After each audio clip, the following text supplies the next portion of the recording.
told me. Now you wanna get me back and you gonna show me. So you walk around like you don't know me. You got a new friend, I got homies, but in the end you're still so lonely. In the night I hear them talk, told this story ever told, and somewhere far along this road he lost his soul to a woman so heartless. Could you be so heartless? Could you be so heartless? Could you be so Dr. Evil, bringing out a side of me that I don't know? I decided we weren't gonna speak, and so while we up 3 a.m. on the phone, what did she be so bad at me for? Me, I don't know, she's hot and cold. Won't stop, won't mess my groove up. Already know how this thing goes. You run and tell your friends that you're leaving me. They'll say that they don't see what you see in me. Wait a couple months and you're gonna see. You'll never find nobody better than me. In the night I hear them talk, oldest story ever told, and somewhere far along this road, we lost his soul to a woman so fine. Could you be so heartless? Could you be so...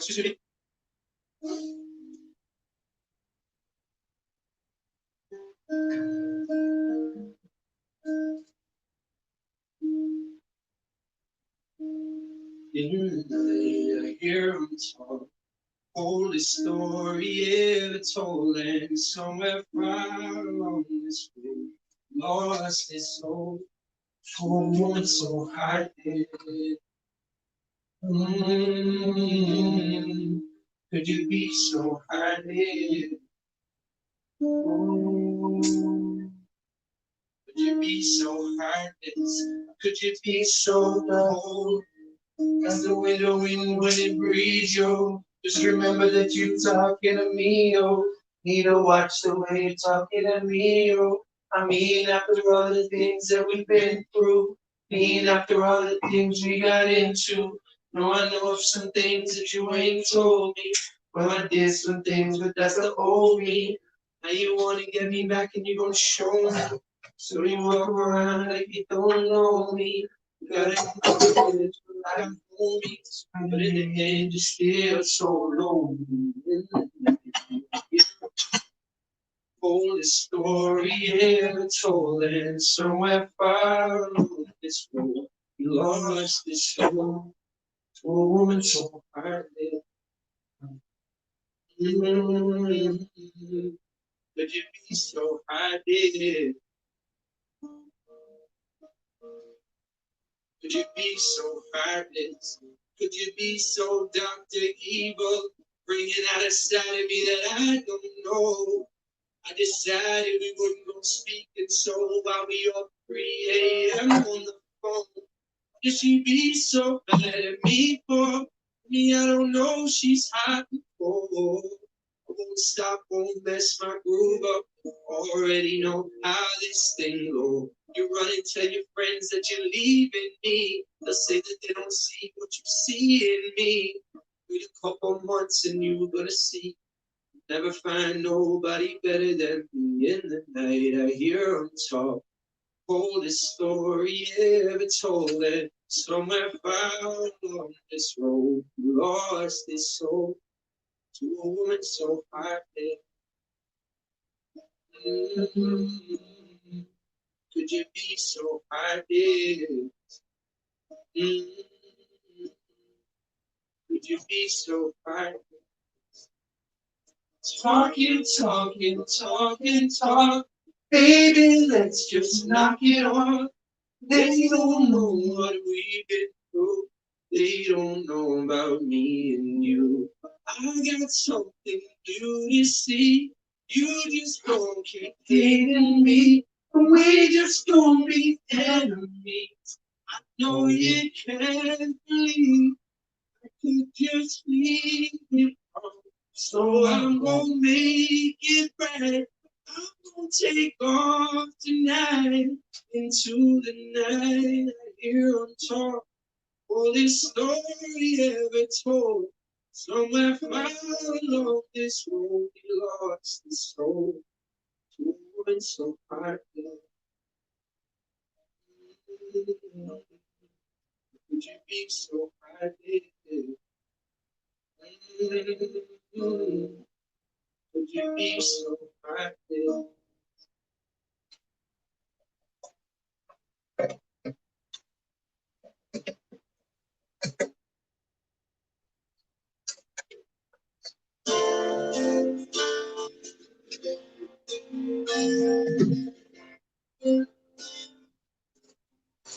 My Irish brother's watching. Potatoes!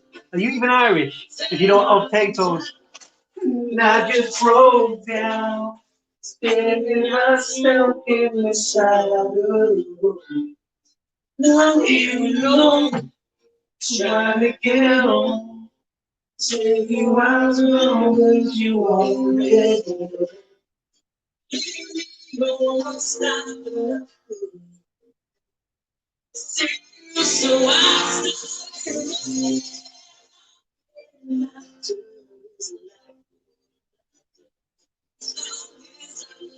started you.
This time is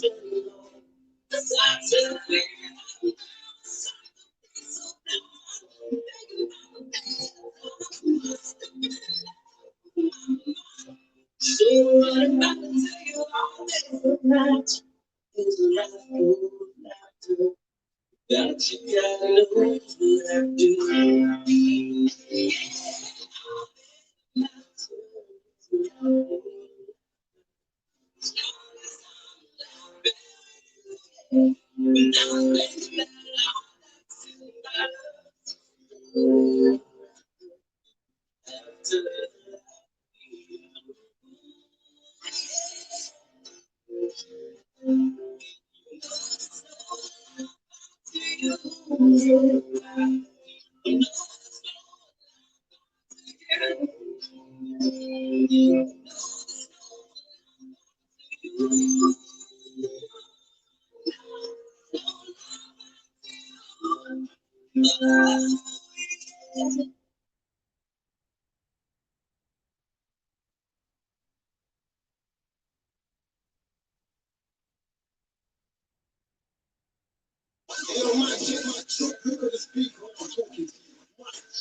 Yo, yeah, it's your boy Digger.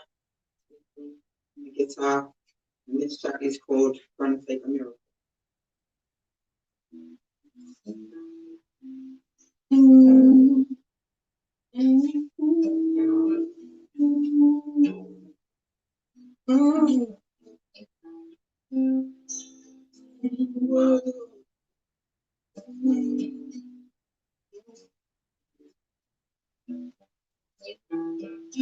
I really thought I was untouchable in my game.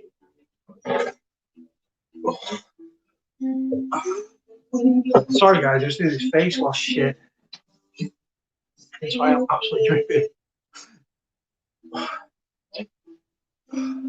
Give me chance after chance and I do this all. I do these weight-based fucking scrub things when I'm trying to clear my skin off. And now I couldn't even tell you when she's gone. I'm here alone, and I cannot believe what I've done to myself. whoa, it's gonna take a miracle. Hope everybody's good.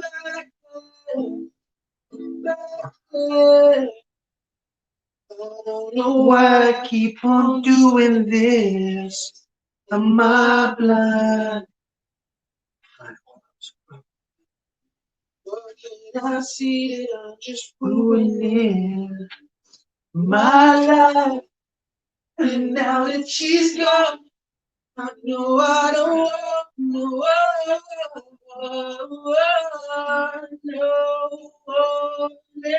else. Most is that I know I did this To myself. Now I'm in hell. and I do not believe what I've done to myself. No, it's gonna take a miracle to get her back Back. And I do not believe what I've done to myself.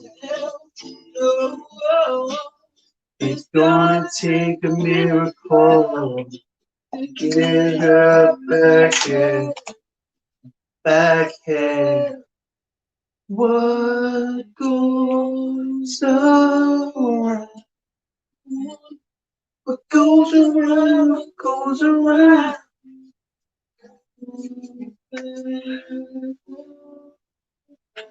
To you, to you and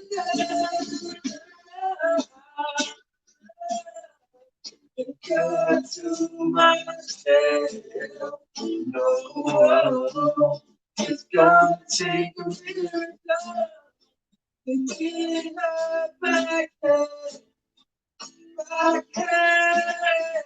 I do not believe what I've done to myself. No, it's gonna take a miracle. Get her back here, back here.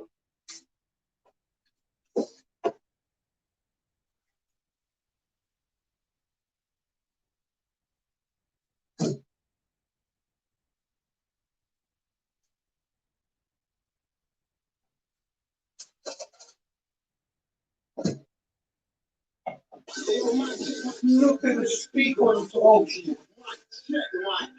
BBC Asian Network. Okay, hi. My name's Digger. This is Ricky on guitar, and we're about to perform Broken.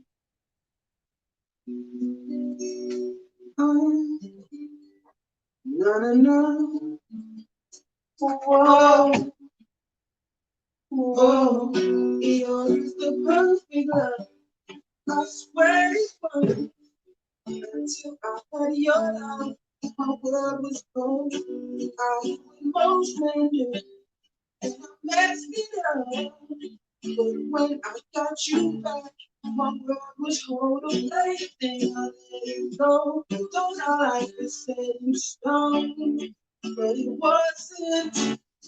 And I'm getting along, nothing is wrong with me. Feel like I can't breathe. Think that I can handle this, baby, I'm so low in agony.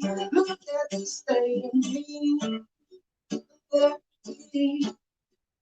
broken. You said you never leave. Look what you done to me. Broken. Where do I go from here? I'm so lost. Do you know I wanted it? Find my way through this. Shouldn't be like this. Should not feel like this. No, no, no. Can't even have company. Nobody can talk to me. I'm messed up. All that I found myself doing. Drinking and smoking weed. I hate you for doing this to me, girl. I'm so old and agony. Look what you done to me. Love me broken. You said you never leave. Look what you done to me. Love me broken, broken, broken. Thought I'd be this slowing down in my life. Oh guys, got another one for the family. I know everyone's obsessed with this side of the kitchen. We've got another one to join the fucking loads one.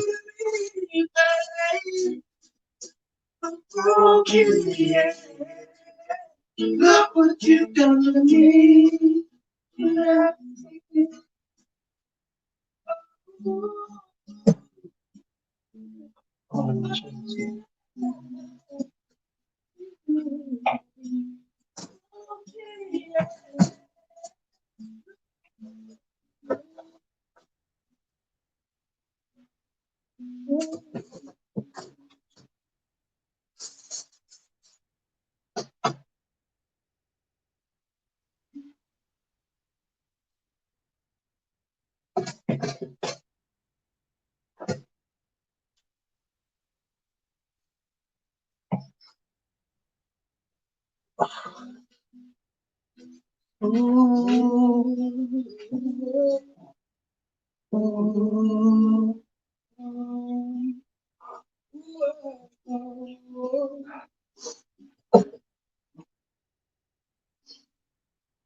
I was in the ground when it took me from my love was walked away and we to the ground.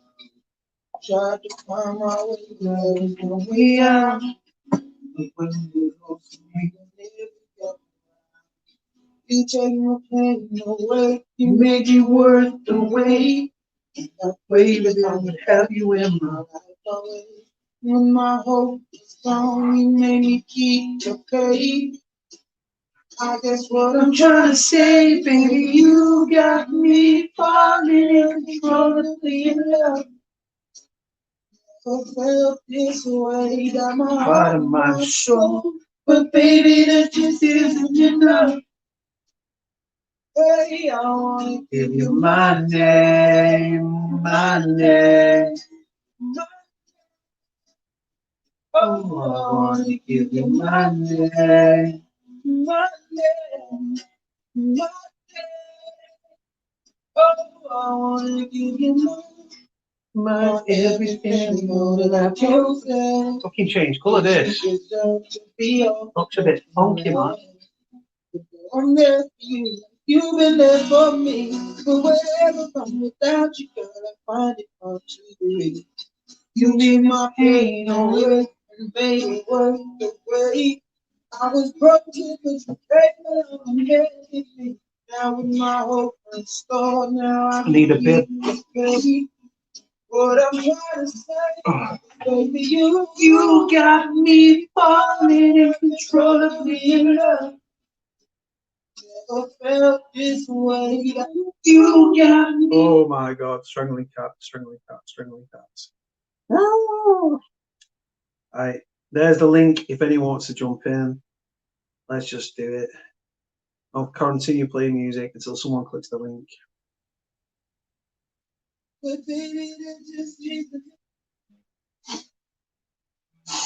Oh my god. Oh.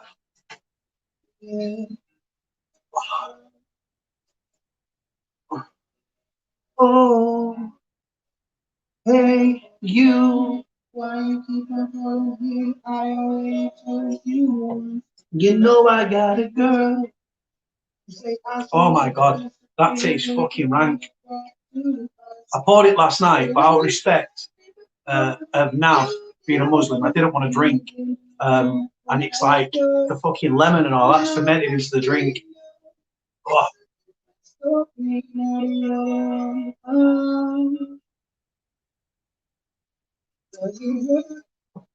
You see me doing around, I feel what you say, I feel. And you hopping out of things, going shopping with a friends on me. You suddenly reminded of everything you had. Does it make you sad? Baby, too bad. You must be insane if you think that I would blame my girl. You need to get a grip. Go back to reality, 'cause you never ever leave it up. She gives me just what I want. Love me, she's my everything. And I don't want to know. She's the love with me.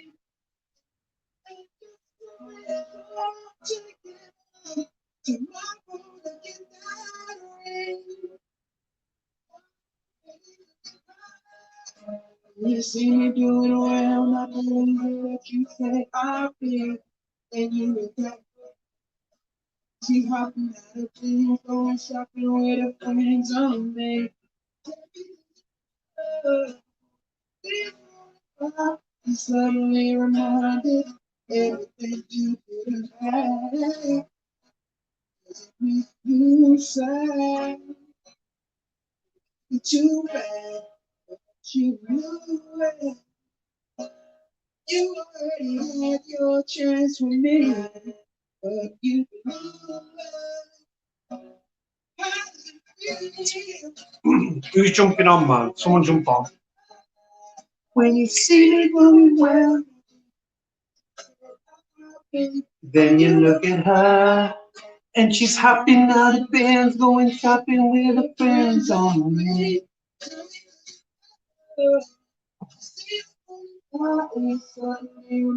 That's fucking nasty.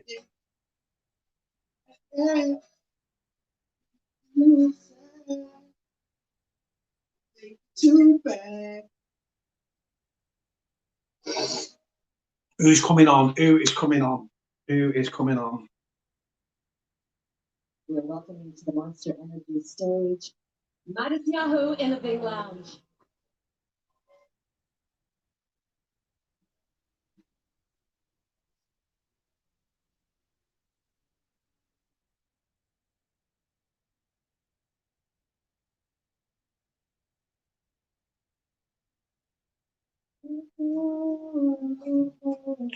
Someone come on, man. Jesus, man.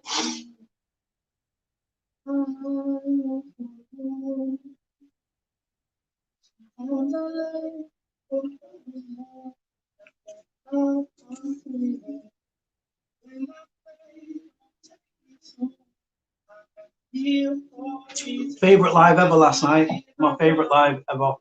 And I've had some great ones with some great people, but last night was amazing. Really, really did. I enjoyed last night.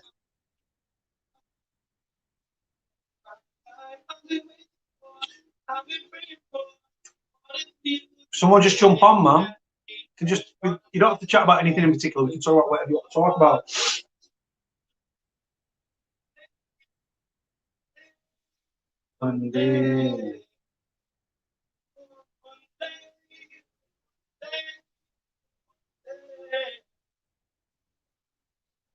Stop.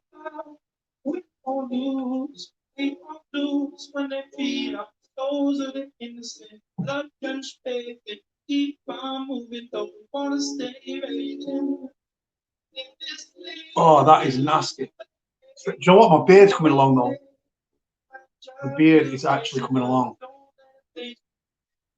I'm just trying to I'm trying to get it fucking softer. I need to get it down to a softer. As it's starting to get wider now, as it's growing, it's starting to get wider, so I need to finger. Yes, PD's in. Yes, yes.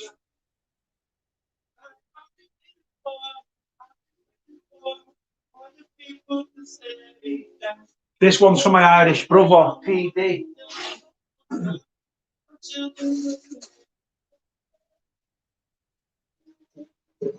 PD, brother. I was in the supermarket and I had to buy some potato. Buy some potato. Potatoes, man. Best Irish export, best Chris in Ireland, best Chris possibly in the world. Cheese and onion. Cheese and onion. Potato. Gotta watch it because there's a naked flame up there. Oh my god.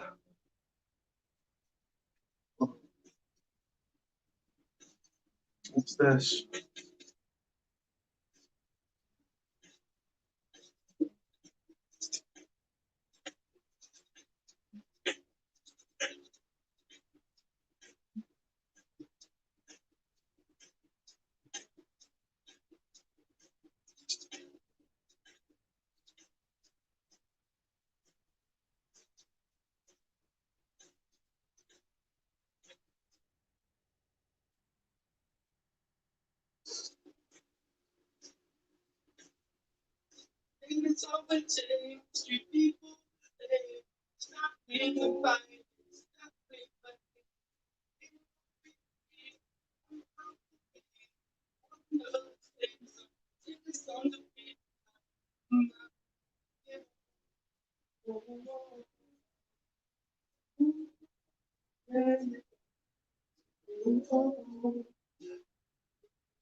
If anyone wants to come on, just click the link, man.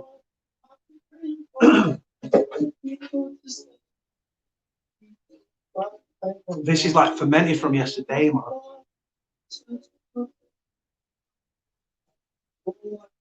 Did someone say? You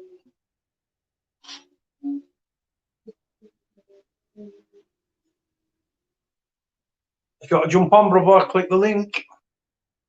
What I'm trying to do every time, I'm trying to get new people on because it freshens the channel up. Do you know what I'm saying? Have you noticed PD's not been on for a while? Chimpsy's not been on for a while. Marcus ain't been on for a while. I'm trying to freshen it up, trying to keep bringing you new faces. I've just reached out to somebody here. Tomorrow, 1 p.m. live.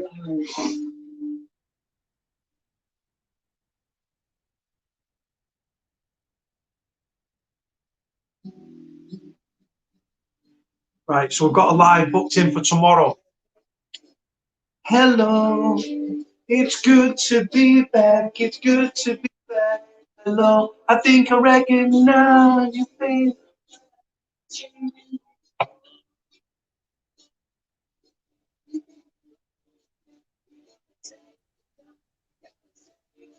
Yo, Cody. Going on, girl, you all right? Yeah, you. What's new? Right, actually, while you're on the screen, let me text you something. I meant to text you the other day. One. Hold on, I need to text you. Can you hear through my little pod? Yeah, I can hear you, man, clear. Yeah, sound. Hold on. I need to send you this. Alright. Hold on. One sec.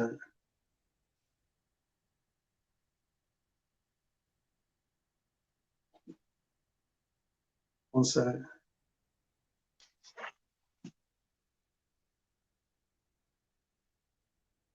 Hold on.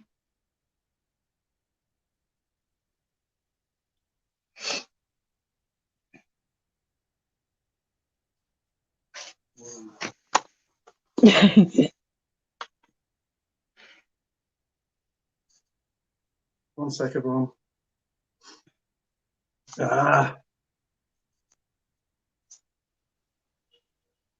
Right, I've sent it to you there. Just to explain rather than doing it on screen. Yeah. Right, hold on. Someone called Peter Hughes is trying to get in. Yeah. Louise is jumping in.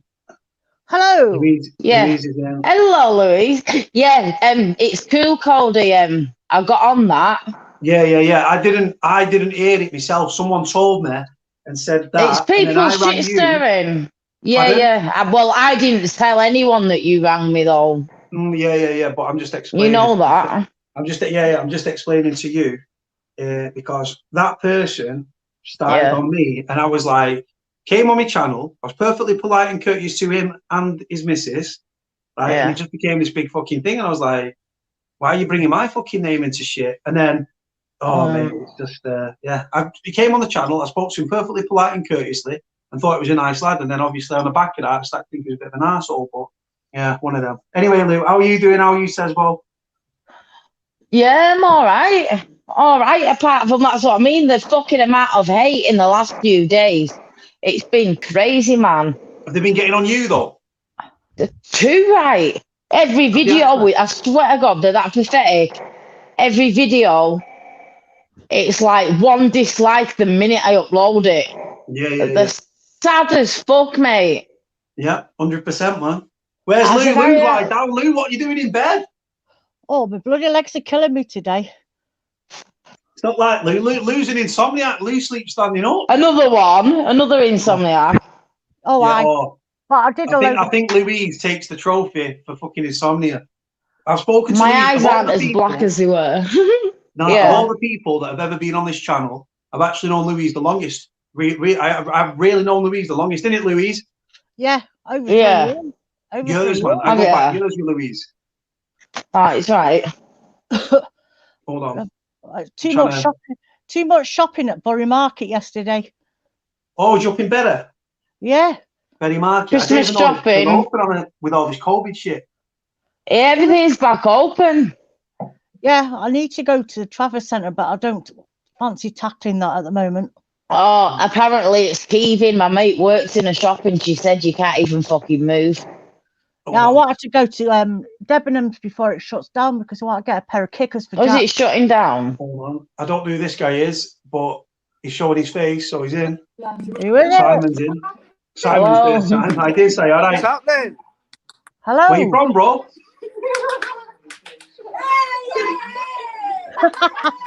Oh my God, are you on the sesh? Having a party?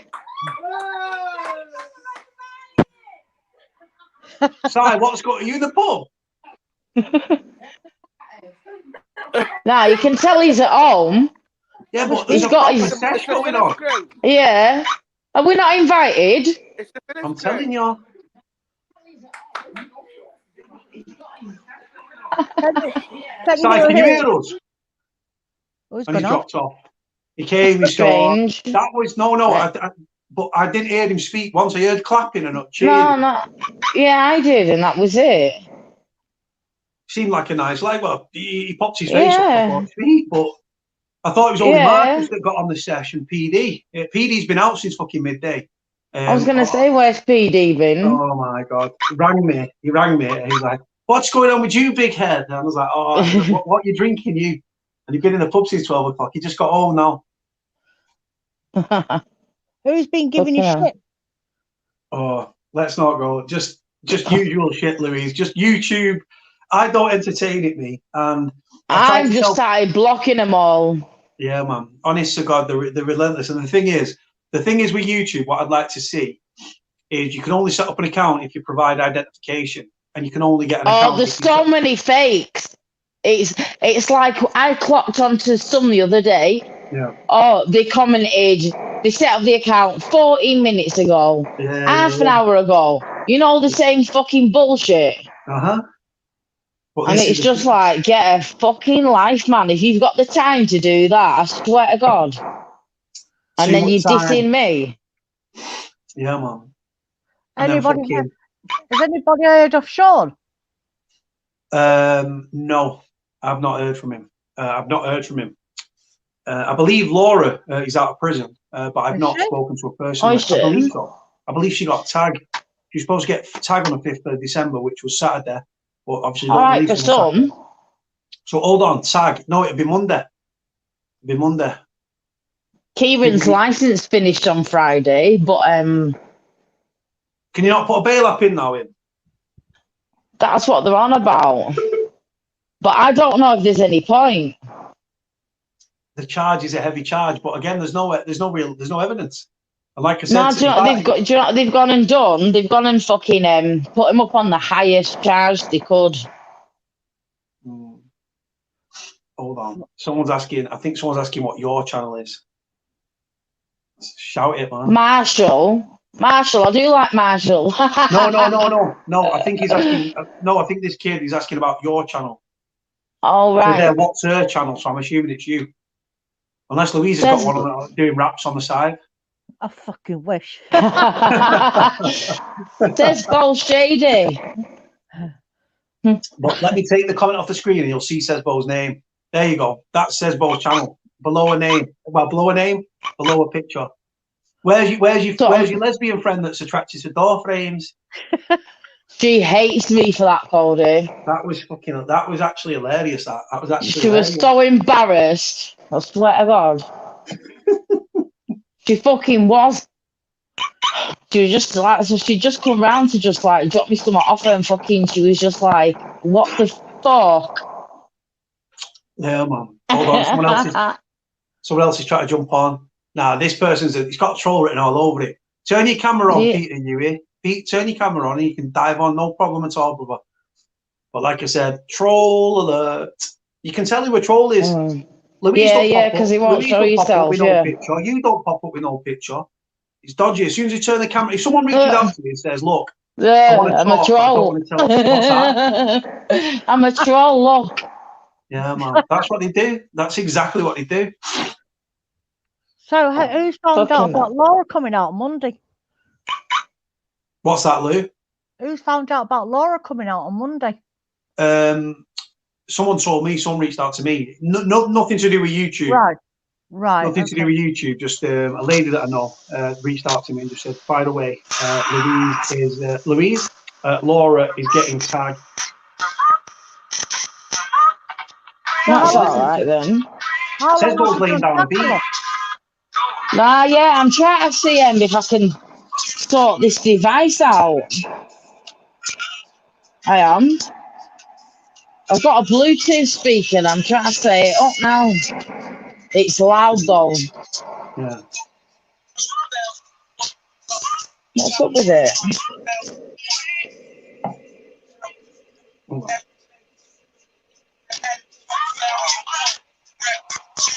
the fuck?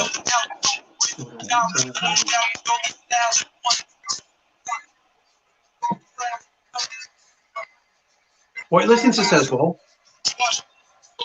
At the moment, it's the game. Wait on, let me take. I tell you what, I know what it'll be. There's two Bluetooth. Wait on. Oh, here we go. Oh shit, it'll come on loud as fucking a minute, probably. That's right. But yeah, someone just said to me, why I've lied about having PTSD. I'm diagnosed with having complex post-traumatic stress disorder with hypervigilance. Diagnosed, fucking idiots. Why do people fucking try and tell me my life? Fucking fools. Diagnosed. Psychiatric reports, doctors, mate. Fucking long history, you fucking idiots. Again, little pricks, man. But again, if what you take from an Listen to this, asshole, Cody. If you want a system, listen. If I dare put it up as loud. I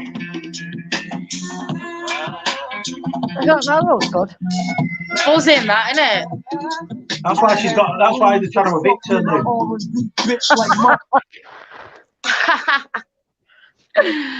I'll be street lockdown. PD's rallying the troops. PD. No PD. PD and the boys. Do you know what? I've got such a solid fucking little PD, Steve, Marcus, Clint, fucking Ange, Lou, fucking who else? Chloe, Siobhan, Marcus, PD. Okay, I've got some really fucking solid people that have been with me for a long time that I trust implicitly. Like I said, just got my back, man, and I love it. Yeah, he's right. Hold on. So go on, Lou. Lou's asleep. I think Lou's actually dropped off. No, I'm all right. Fucking hell, what, you've gone? Me sleep, I don't sleep. You should know that. Yeah, no, honest to God, like Sezz Bow, she's an insomniac of the highest caliber. She really, really is. She literally, I've spoken to her fucking at night, early hours of the morning, spoken to the early hours of the morning, and she just doesn't sleep. There was one time she came on live with Morag and Laura, and I thought she'd actually fallen asleep. I know, yeah, fucking hell. We were on the phone the other couple of weeks back for about 3 hours. Yeah, I mean, man. that bloody Cody, and it's like, fucking hell, Cody. I know. It's hard work. It's shit when you can't sleep, though, isn't it? Yeah. Brain working overtime. Got a treadmill. Got myself a little treadmill. Right, this person's trying to blag me, saying that the camera's been blocked. But if the camera had been blocked, so would the audio, because when I first ever started it up, so I know that this person's lying, because it wouldn't let you go through. Right? It won't let you connect. It won't let you connect if you don't give allowed permission for your camera and your audio. But so he's talking out of his ass. That's what he's doing. Do you recognise the name? No, never seen the name in my life. There you go. Yeah, there's Schmurder. So I think Adam's got Bell palsy at the minute, where your face drops on one side. I hope he's all right.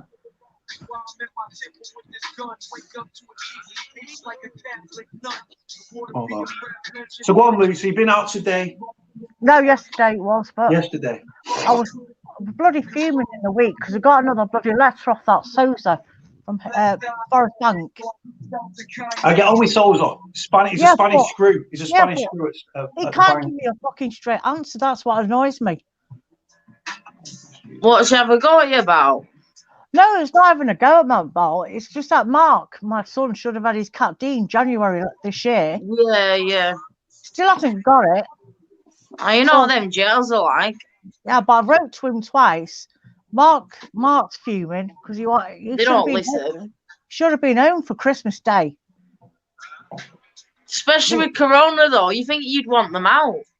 Yeah, exactly. You should have been. It's like they did say about a bail address with him the other day, because, like I said, his license has gone. But truthfully, I'm thinking, is he not better off staying in there? I know it sounds harsh, yeah, but getting out is like not fucking on anything. Do you know what I mean?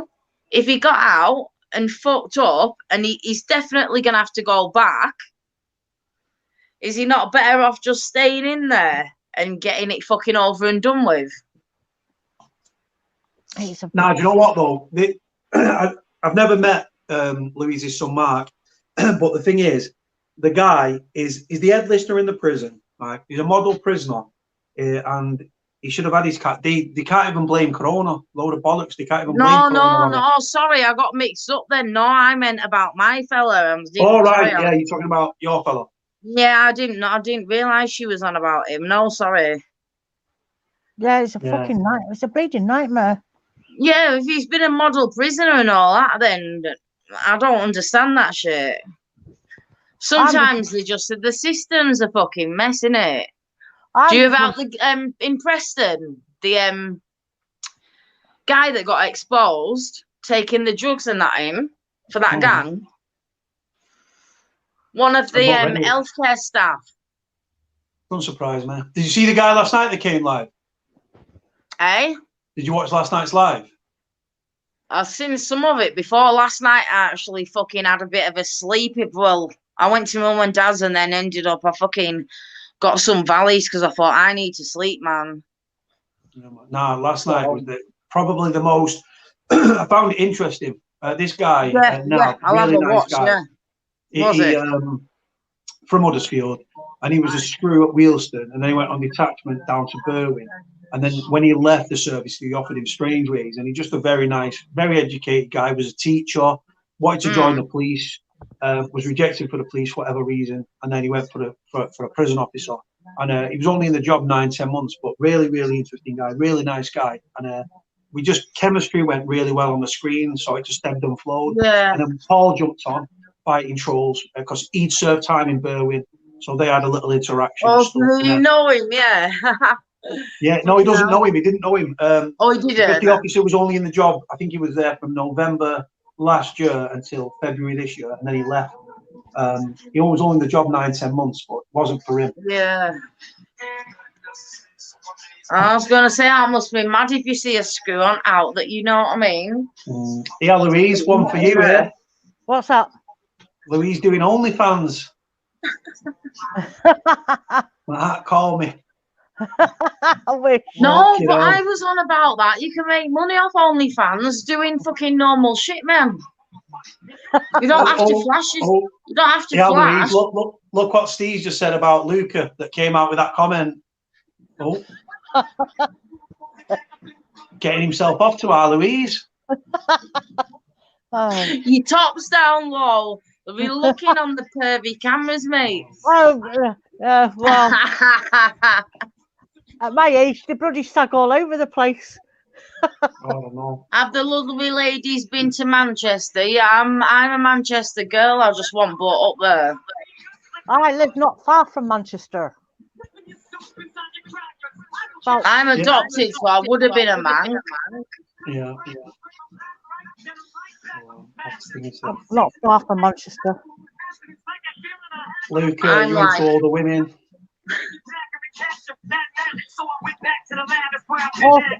All oldies are more experienced. A MILF. Yeah. In fact, no, apparently, God, I'd be a gilf soon. Oh my fucking God. My grandson's due any day now, so shit, that puts it up a level. You know, don't feel old enough to have a grandson. How old are you, Sezz? 40. That's all. I'm 52. I feel I'm old 37 as fuck. on the 15th of December. But I don't celebrate that shit. Fuck that. And, Do you not? I don't like December. My birthday's at the end of December. Ugh. What date, Lou? Oh, I'm an investing rap. Do you like this song? If you can hear it. Can you hear that loud? Yeah, I bet says his neighbours fucking love Sezz, don't they? my birthday's on the 30th. 50th. Oh, night before Christmas Eve. New Year's Eve, even. New Year's Eve. Yeah. New Year's Eve, we're all going to be stuck in, aren't we? Yeah. House parties. I like Venom Me by Eminem. That was a fucking tune, that. Oh, Venom. yeah. I'll see if I've got that on here. Sezz secretly married to fucking Eminem. And it says. Yeah. No, I've spoke to them all. I haven't spoke to him personally, but I spoke to all D12. I've got them all on my Facebook. Let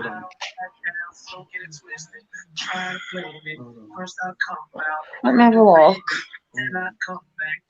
I'll have it. I lost a load of songs the other day somehow. Well, Kevin Lexby's talking to you, says, well, he's saying, Louise someone going on about fucking Louise's old Flying Ace. What? Check out Flying Ace Eminem fan made. Right, I'll have a look. Oh, does he mean videos or tracks? Hold on. Is this who I think it is? It's the Gravedigger. Fucking hell, brother, you come out from me. Where did you disappear tonight? I don't know. I haven't been doing very much. I have moments like that. You fucking disappeared. Everyone thought you'd gone over to the dark side. I've always been on the dark side. You know no, well, I know that, but fucking hell, we thought we was like, where's Nige? And you just disappeared, and everyone was wondering where you was. PD, Marcus, Steve, Clint, everyone was asking where you disappeared to. I'm still alive. Oh, yeah, look, this is how you're affectionately known. This is by Ash. Wow, the Gravedigger, welcome. Yeah. I come back out the coffin. Yeah. Yeah, like a vampire, man. Fucking hell, I literally looked and thought, what Master Productions? I thought, it's not. It can't be. And I was like, hold on, is this Nige? No. Fucking hell, brother, where have you been? I don't know. When I have a bit of depression, I don't do anything. I don't go anywhere. I don't even get out of bed unless I have to. But I'm feeling better. Yeah, I think it got to me. How are you doing now, though? You in a good place? I'll check that out, those mixes, mate. Cheers. I'm sat in front of the fire. Yeah, the crusty old fire. How's life in Sutton? Oh, he dropped off. Where's he gone? Dropped off. He's a fucking lovely guy. He's a lovely guy. If he's been struggling, I wish he'd have reached out. Cody. You know what?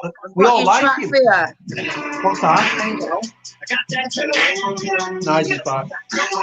Good track, innit, this one? Oh, he's back. I'm back. I just knocked myself off.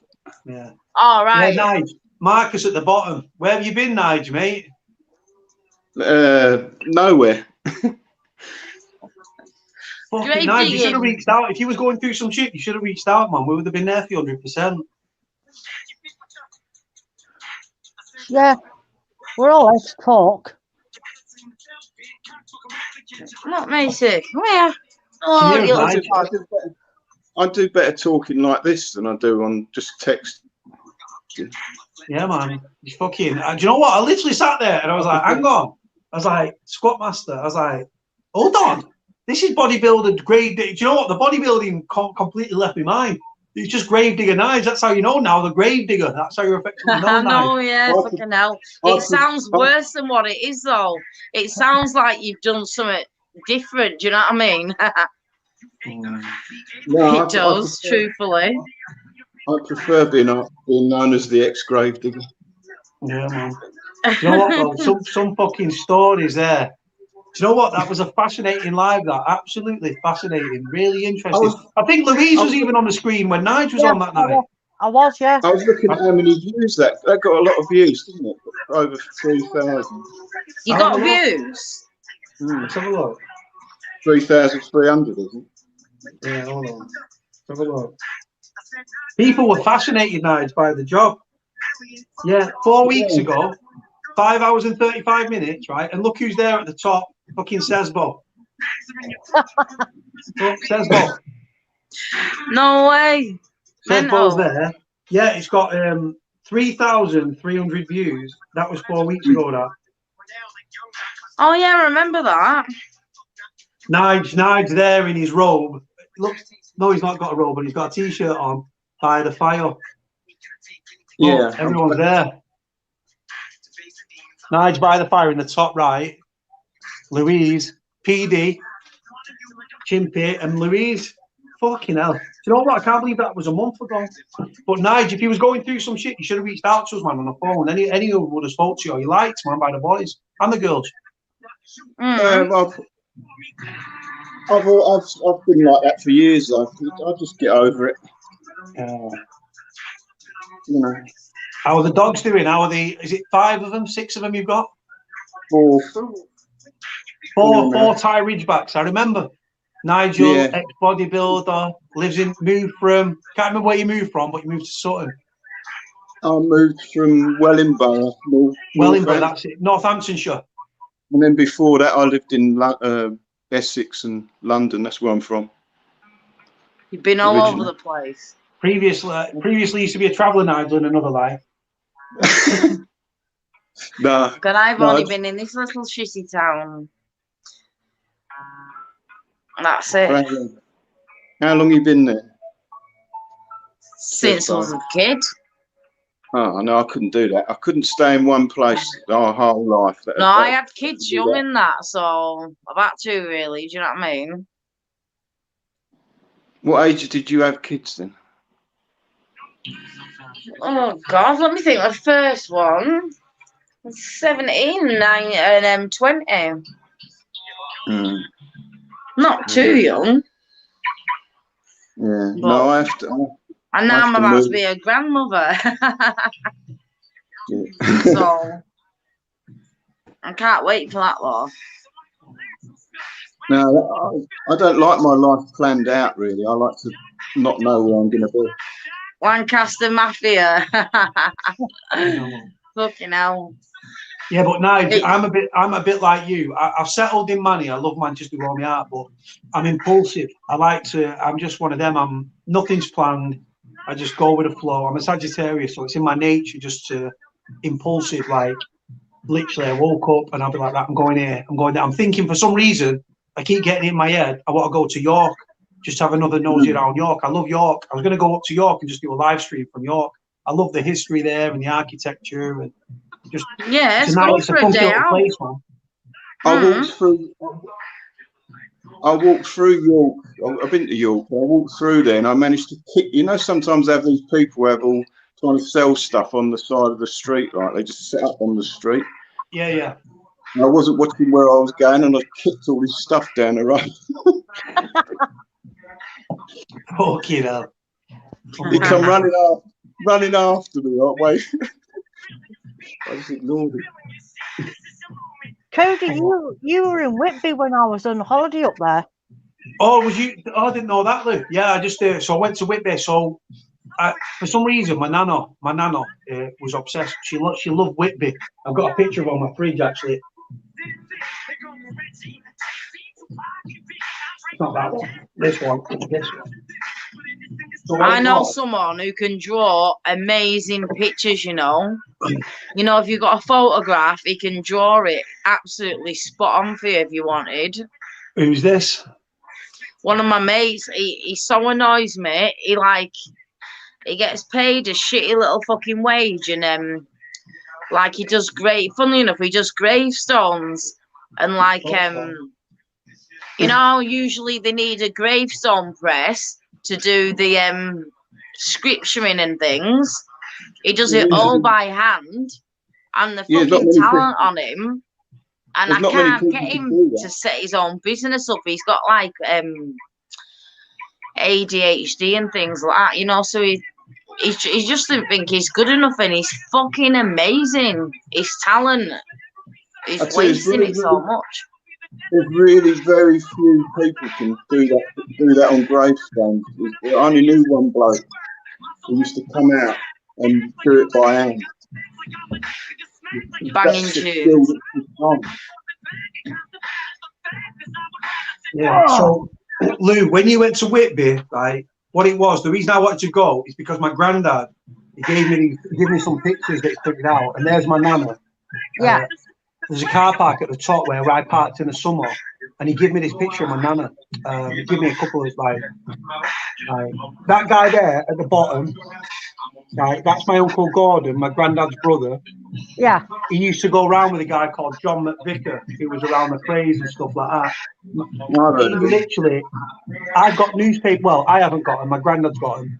Newspaper clippings where he was in prison and he got busted out of prison. My Uncle Gordon, he's there with my nana, and he was around the Cray twins and John McVicker and all that sort of stuff. He was a Cockney through and through. I only ever met him once, and that was at my auntie's wedding in Southport. But yeah, that's why I went to to Whitby. My nana went. Didn't he write a few books, or am I thinking of someone else? Sorry, what was that, Nigel? Didn't he write books, or am I thinking of someone else? McVicker did, yeah. My Uncle Gordon, he then changed his name to George Davis. But he used to go around with John McVicker. He was really, really tight with McVicker. But yeah, and he was around the Cray twins and all that stuff. He died about 12 years ago. But it was just an interesting one.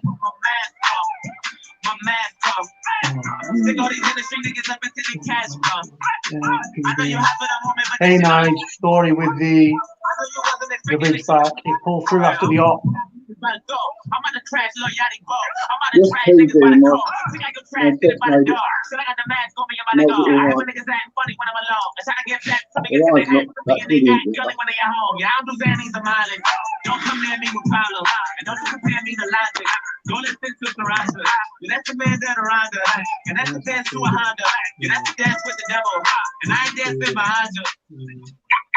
All that noise on my phone's annoying me.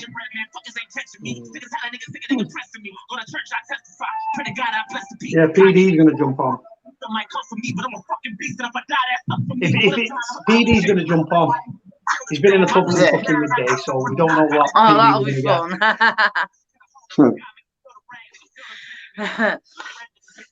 Oh God, how's your diet going, Pauline? Yeah, do you know what? Absolutely fucking smashing it, to be honest. Absolutely smashing it. Weight's dropping off now. once I've lost the weight, then I'm just gonna go. Yeah, you back can into see I'm gonna in do your a Nige. face. I'm gonna try and follow Nige's fucking thing, get back into the gym, and yeah, smash it. I want to start bodybuilding, but I need to lose the weight first. I don't want to turn fat into muscle. No. I want to strip, and then I want to build. So I'll show you my little fucking treadmill. Wait on. I've tried it out a little bit, but I haven't done a proper run on it yet. But I ordered it online. I was buzzing. Wait on, if you can see it. I'm trying to get it in the camera. Can you see that? Yeah. You can see it on the floor. Yeah, it's got like a white writing on the side of the running machine. All right, innit? Yeah, man. How much you pay Just for bring that? your house. Should have been 450, 250. 250. That's not bad. How do you get it so cheap? Black Friday. Yeah. Got quite a few things on that Black Friday. Yeah. Shit, man. So have you had any purple visits with your fella? Do you know what? He had one fucking with his mum, and he said the fucking shit. He said they're not really worth it. I've not got any ID for a start, so I can't have one anyway. And then anyone else tries to speak, in the background, they can't come on the camera or nothing like that. I said, you might as well just do a normal phone call. Do you know what I mean? It's expensive, the prison phone though, as well, isn't it? I've got a question. Well, I've got a friend. I've just got an house phone put in, but they're on about cutting this one off anyway because I wanted to cancel it because it's fucking acting up to death. And so I got a house phone put in because it's costing him a fortune. Go on, Nige. What was your question? I've got a friend of mine's in prison on remand. If you write him a letter, does he read it? I can't hear him for the music. Sorry. It's all right, baby. It's all right. Is that better? Yeah. Go on, Nige. Sorry. I said I've got a friend in prison. He's on remand. I think his case comes up in January. But if you write to a prisoner, do the prison read it? Oh, too right. Yeah. That's what I mean. Whatever you say on the phone, whatever you say in the letter, you got to be so careful because they can twist things. I don't even like speaking to him on the phone, and I don't like writing him letters. I was just thinking it'd be a good idea to learn a real rare language, wouldn't it? If you know you're going to go in prison, like Swahili or something like that. Just learn, really make it hard for them to read it. They probably get an interpreter. No, because then they think you're up to something and it'd bring more attention. That's not a good idea. The fucking, they're like, because the bang on to, all the spice and that getting in the mail and everything. Because of the visits and that are locked down, the bang on to the mail even more at the moment. So no, because like he does this talk with me. I can't remember what the talk is. Backslang. Do you know which one I mean? They go, the guy we're going to go. Do you know backslang. which one? It's called backslang. Yeah. Well, he chats that to me on the phone, and they fucking hate it, and they're like, "What the fuck are you saying, cuff and all that?" They don't like it, so. But yeah, you could like learn I don't know, Inuit or like an Inuit no, when language. he starts talking to me like that, they tell him to stop it, and it's not it's like basically it's like a slang language that people have made up. I don't know which other towns do it. Well, but yeah, they got Cockneys had a rhyming slang, but much not rhyming slang. It was a Cockney or something. What, a whole language or? Yeah. Did they? I think. Yeah, you've got like Cockney rhyming slang, and then you've got backslang and stuff, which is like I said, I never learned backslang, but the one that I just did, I don't know what that's called. No, backslang. That's what it's called. Is that what it is? If you Google backslang, the egu, gigu, gegu, and stuff, and it all sort of words. The guy I'm going to Google. I can't say it really well, but he can say it like that, but I understand it like that. I didn't get on it at first, him and his mates used to sit and all chat it all, and then one day I said, I just know what you fucking said, and they're like, what? And I just got right on it, and then ever since then, But when I speak it, I find it harder to, do it myself. How do they find time to read every letter? Twisting the words up. That's what it is. Hold on. Let me see if I can find an example on YouTube.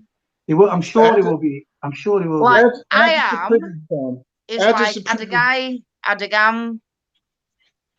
Instead of I am, adagam. Do you get what I mean? Yeah. Hold on. So this is Fleur East. Oh no, it's a fucking music video. I thought it was actually. I was gonna say she's a spinner. That'd be Fleur de Gerford.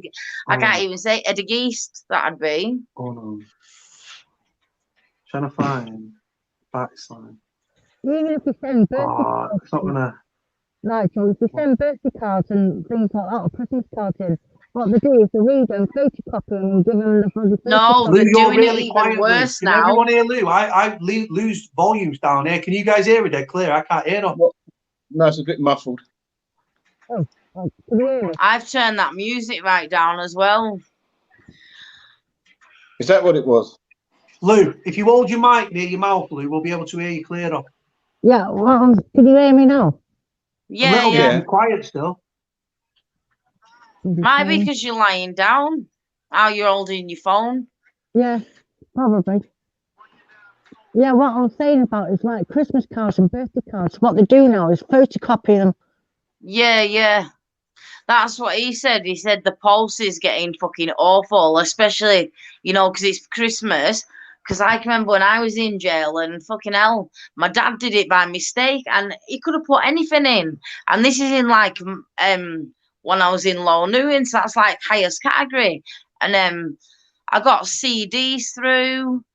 I can't remember. My dad had just put a load of shit, in an envelope. And I got it, and I thought, what the fuck? I thought, how's that got through, in this jail? It's supposed to be high security, and it's metal. It could have been a blade or anything, but yeah. Do you know what I need to do as well, Sezz? But I need to interview you about your experiences in prison. Because you locked up with Rose West, weren't you? You locked up with Rose West, weren't you? Was that new? I wasn't on a fucking wing. I wasn't on a wing. Didn't you come into contact with her all? A couple of times, yeah. Well, every day I saw her at fucking lunch because the cheeky bitch comes off the wing, yeah. Where was it? Low Newton? She's got no shame in her. She thinks the whole jail respects her, and she wants to bring out a cooking book, and thinks people are gonna buy it. And it's like, what you gonna do your cooking book on? Drinking and eating fucking children. How big is she?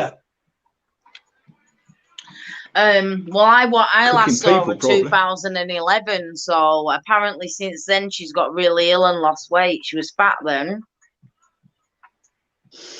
I sat across from her my first day by mistake, like a knobhead, like I would, trusting me. It's like styles, like little council houses. It's crazy. There's a wing, and you go on the wing at first, like if you're detoxing, or if you've got like bad mental health issues, and then they'll move you onto the houses, and it's like there's like lifer houses, and then the other houses is like between 14 and 20 people, in the house. It's literally just it was an orphanage. It's just like a council estate. But so I've been fucking naughty in there and shipped out up there, and that's like a proper jail. Gone in the dining hall with my mate, just sat down at a table thinking nothing of it, and then I've heard across the room, Sarah, that's fucking Rose West, what you doing? It's gone like that. Looked across, the woman across from me, it's just some fucking old woman in glasses.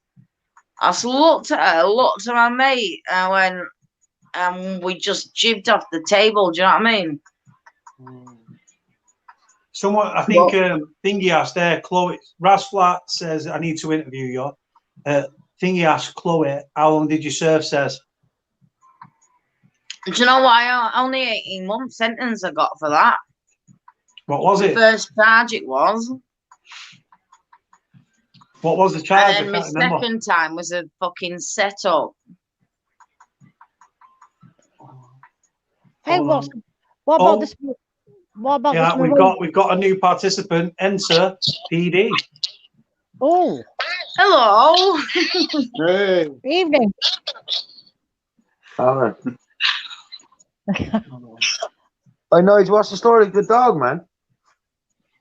Well, after spending £1,000 on her eye, it's still not quite right, but so I'm still backwards and forwards from the vet. A What grand is saying? on a night. Yeah, 1,000 What's quid. the vet saying? Them vets Huh? make a lot of fucking money. What's Yeah, I the was vet going to saying? ask her out. There was a few problems with the eye light, but the actual operation went all right. But she's still got a swollen, you know, the little red bit in the corner of your eye. That bit is like giant, swollen right out. So they're giving me some steroid drops to put in her eye for this week. See if that helps. But it does look better. But after you spent £1,000 on the dog, you want her eye to look really like perfect, didn't you? Nigel, money is money, man. Dog's life is dog's life. Money's only pennies. Yeah, I had to pay £500 to put my He's cat running down. out fast. Basically. Hence I've been smoking and fucking.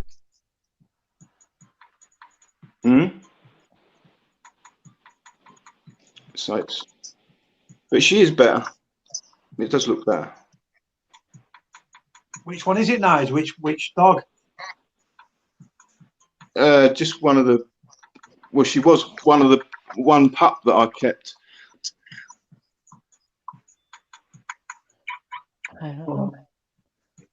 You there?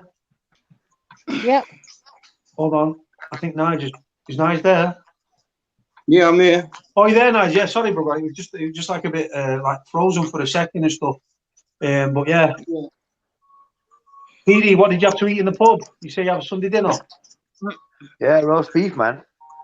Yeah, and I got, you know, I want to be. Take a seat. Let me tell you my Roast beef and I have a kebab on the way.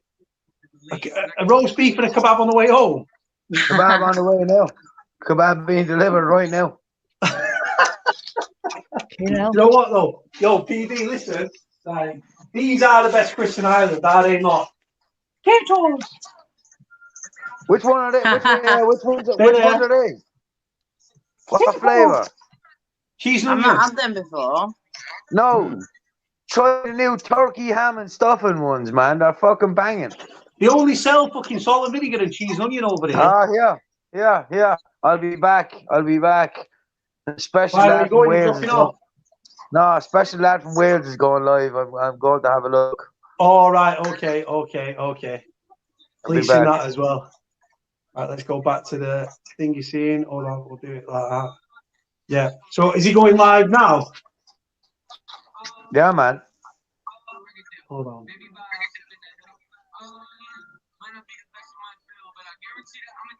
Oh no, I need to get something to eat soon. I'm not had it all day. Why haven't you You gone live normally yet? munch non-stop, you says, Bob. Eh? You normally munch loads. Lilac's getting off. Goodbye, Lilac. Oh, I did last night. I stuffed my face. So today, I was trying to be good with my diet, but I have got some fruit. I've just gone and bought some fruit. What have you bought? Because do you know what though? A lot of fruit's actually quite high in sugar. Yeah, I know. That's the only thing. And Yeah, the same with I fine. drink loads of fruit juice as well, and that's high in sugar. You might as well just drink ordinary sugar. Cody. Sugar and water. Imagine that. That's what fruit is. I've got another fucking diabetes. I love it though. What? What did I get? Let me see. That's because everyone's addicted to sugar. Yeah. I definitely am. I just got one of them little fruit packs. Well, it's a pretty big one, like. But and a watermelon. I don't think a watermelon's that bad for you. No, I like watermelon. Well, it's mostly water, but it just tastes nice. It's just my chocolate with me. Fucking hell. Says you're known Dominoes. for spending fucking £50 a time on lunch. That's what you're actually known for, serious. Hold on, wait. Yeah, Domino's and that, I know. Look, I even buy watermelon flavoured water, Volvic. I've not had that. I've had watermelon juice, but I've not had watermelon Volvic. It's I bet that's nice, that. My mum doesn't drink water, but she absolutely, I got her on the Volvic, and she'll only drink the watermelon. Are you pissing a lot, Cody? Are you pissing a lot on your diet?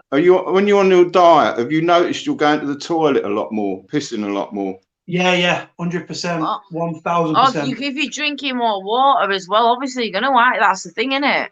Yeah. No, because all that stored carbohydrates is stored with water. So every time you're dropping calories, you start peeing a lot more. So you basically pee yourself down the toilet. Well, apparently, when I was in jail, I did the gym course, and he said you're supposed to pee every half an hour if you're healthy. Every half an hour? Yeah. Look, my mum's going to live forever, because every time we're out, I'm just going for a wee, I'm just going for a wee, I'm just going for a wee, I'm just going for a wee. I thought, what the fuck? Every fucking half an hour? And I was like, what, even at night as well? And he was like, well, yeah, really? I was like, what the fuck? People do have some strange ideas. This was the gym teacher. Well, they know fuck all, most. Cody, got Marie Philpott's out of prison. Are they? Which one? Yeah. The wife? One of his wives? Yeah. How many wives did he have again? 3? He was married to one. He was married to Marie. He was shagging a bird called, I think she's called Lisa. Fuck that, one of them cunts is bad enough. Yeah. They had the one in the caravan, didn't they? Yeah. Lisa. Yeah, she's called Lisa. Yeah, he'd take him in the caravan, wouldn't he, and swap him about. Yeah, he's a narcissistic fucking psychopath. He's Mick Philpott. But I've seen that Marie fell in love with me over letters when she was in Bronzefield. Yeah. Fuck off. No way. They're all fucking weirdos, man. I swear to God. Hold on, let me find it. Yeah. They need fucking doing to them what they fucking did to them kids, the horrible bastards, man. 100%. 100% scumbags. And know what the worst thing of it was? When she's writing to me telling me she wants kids with me. What's all that about, weird bitch? I love to pull. I write to her because I've got an interest in serial killers, even though she's not a serial killer technically. Yeah. Yeah, well, that's what I mean. When people have said to me, "Oh, you want to watch Cody? He's into serial killers." It's like, I'm into serial killers. So fucking what? So's half the world. Yeah. It don't mean that you're a fucking serial killer yourself. No. I don't understand. Do you know what makes me laugh, right? Like I said, I was raised watching serial killer documentaries. And I've been on serial killer documentaries, and I'm actually in talks to go on at least another. It's the same series, but I'm talking about being on 2 episodes on another documentary. I don't see the problem with it. This all over Netflix and fucking. There's a whole channel dedicated to serial killers and killings and that. So don't tell me that there's only 5 or 6 people in the UK that watch them. Bullshit. Fucking loads of people watch them. But the difference is, I know that the media sensationalize stories and stuff. The best way to find out the truth is fucking speak to them, and that's exactly what I did. A lot of people don't like it and stuff and think, hang on, you write to them, so you support them. Not at all. Like I said, it's just yeah, that's what someone said to me. Non-supporter. I said, a fucking non-supporter. I said, are you fucking mental? I said, in jail, I said, I wouldn't fucking go into the art in the afternoon because fucking Rolls West did it in the afternoon. And I said, and then when I did get in a class with one, I said, and I found out because I said, fucking get her the fuck out of that fucking classroom. I said, I ain't no fucking non-supporter, mate. And then I thought, you know what? I'm not bickering with people like that anymore. Right, I don't think you'll be able to see this, but this is one of the letters from Marie Philpott to me. You probably won't be able to see it. Let's see if I can zoom in. Oh, you can zoom in. Can you zoom in? Thanks for your letter. And yes, I got the post order. Thank you. I also got the pics. with the celebrities. What the fuck? So which wrestlers were they? I loved watching wrestling years ago, and my favourite was Stone Cold Steve. LOL. I Stone got Cold a Steve job Austin. on the wing. It's a cleaning job. I get £15 a week, and I love the job. Well, I'm on the enhanced wing. Yeah, I bet you fucking were. And no, I haven't got any friends, and I bet you fucking haven't. Well, that's what the papers say. It's a load of shit as usual. I haven't become friends with that lady. I'm nearly 2 years divorced. I've never been with anyone younger than me. They've always been older. Well, I don't know what I go in for over a bloke anymore. I don't think I'd be able to trust a man again. My favourite meal is chips. What the fuck? We don't have to see any of the newspaper articles. I've not seen one since I've been in here, so I don't know what we're saying before. The papers is a load of shit. Whatever. Well, if you're watching this, I think you're a stupid fucking bitch. Fuck you.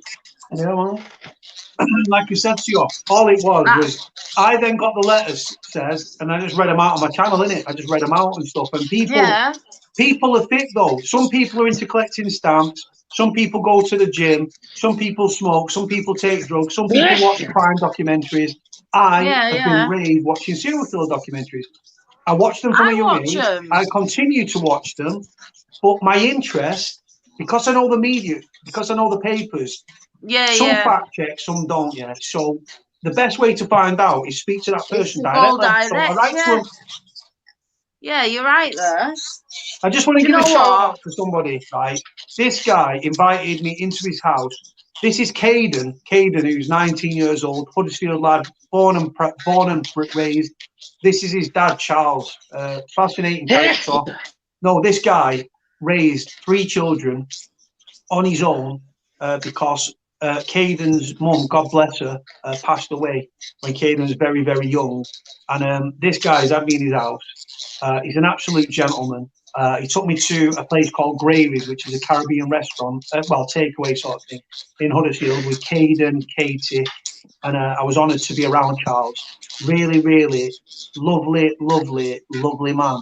So much so that the first time I met him and I was in the back of the car, I was actually asking him to adopt me, because this guy, honest to God, is just a lovely, lovely man. And he was diagnosed, I hope he doesn't mind me talking about this because Kaden spoke about it on the channel. He was diagnosed with cancer, didn't have radiotherapy or chemotherapy, doesn't believe in all that stuff.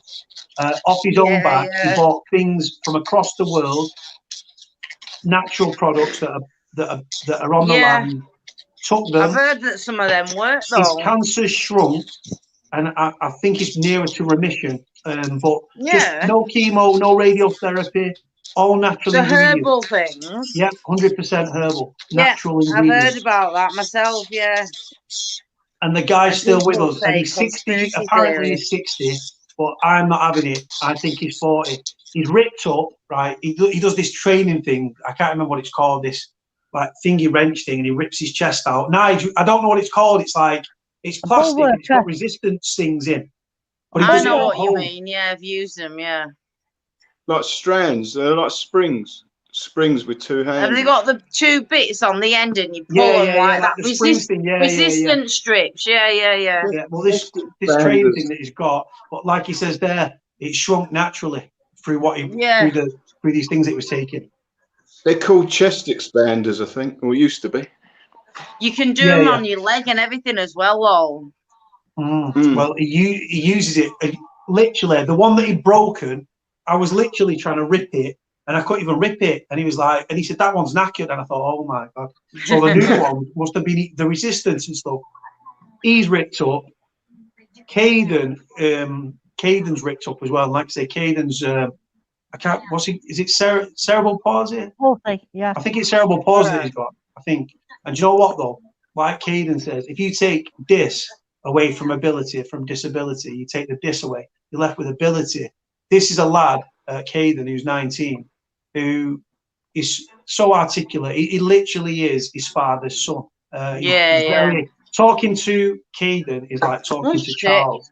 Very, very, very, very respectful, very intelligent, and just nice people, to be honest. And I was blessed to be in their company. Oh, talk of the devil, talk of the devil. And here's Kaden. Hello, young man. Hello. Yes, people. Bro, I'm are good, you upstairs you know. and your dad's downstairs and you both commented? Yeah, but literally, my dad's gonna show you on his thing. I like his accent. Hold on one sec. Let me put Charles on the main screen. 1 second. Bull worker. Hold on, bull worker. That's it. Here you go. Look at it. Here you go. This is one for the ladies. Hey. Look, he absolutely, honestly breaks this machine. 60 years old, the guy. No way. Right.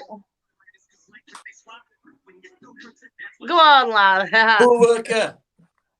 That's absolutely. Look. He's got Look the at that. Charles, give us a pose. Charles, give us a pose. Charles, give us a pose. Give us a pose, Charles. Come on. Yes. 60 years old. There's no excuse. This man is ripped. Brother. Right. How did the town go on yesterday? We won, you know. We won. Where's the whiskey? Where is it? It's. Yeah. There he goes. There's a JD. It's the honey one. Down there. There we go. You're on the honey one. Honey Jack Daniels. Funny. Yeah, man. Not heard of that before. I don't drink much though, but like. Yeah. Do you know what? If it was this time last night, right, Charles would probably be watching telly. Don't disturb him when he's watching his TV. Football. Nothing good between Charles and the football. Match of the day. Or Coronation Street. Yeah, correct. Oh, I love Coronation Street. Yeah. Do you? I watch it all Like the your time. soul? Yeah. It's boss, isn't it? Huh? It's boss, isn't it? Yeah. Yeah, Kaden, read these out to your dad. Look, Charles is a machine. Oh, Dad, go and look on them comments on your phone. Yeah, look at this, right? So I'll keep that one up for a second. 60 years old is Charles, apparently. I think he's near the 40. Kaden, how's your training going? Are you back in the gym yet, or? I'm in the process of like sorting everything out to go back, so I should be back like next week.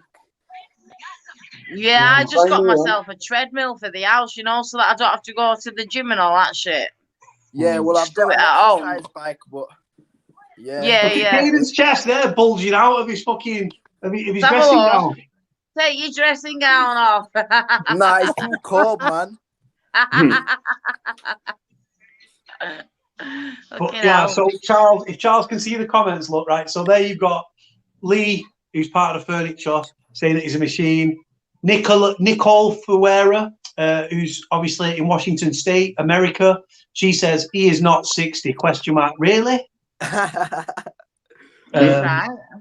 You've got Chloe Davis from the Northeast going, go on, Charles.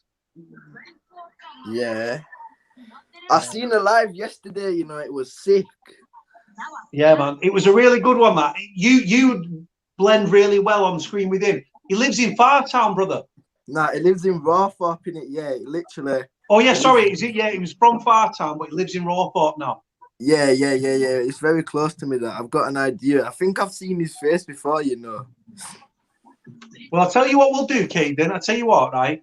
Next time I come over, what tier are you in? Tier 3, tier 2? Tier 3, but I don't pay Yeah, I'm in tier 3, whatever it means. But Kaden, what we'll do, as soon as you drop into a tier 2, I'll come over. Me, you, your dad if he's free, Katie, and Nav. We'll meet up and we'll go for some food, brother.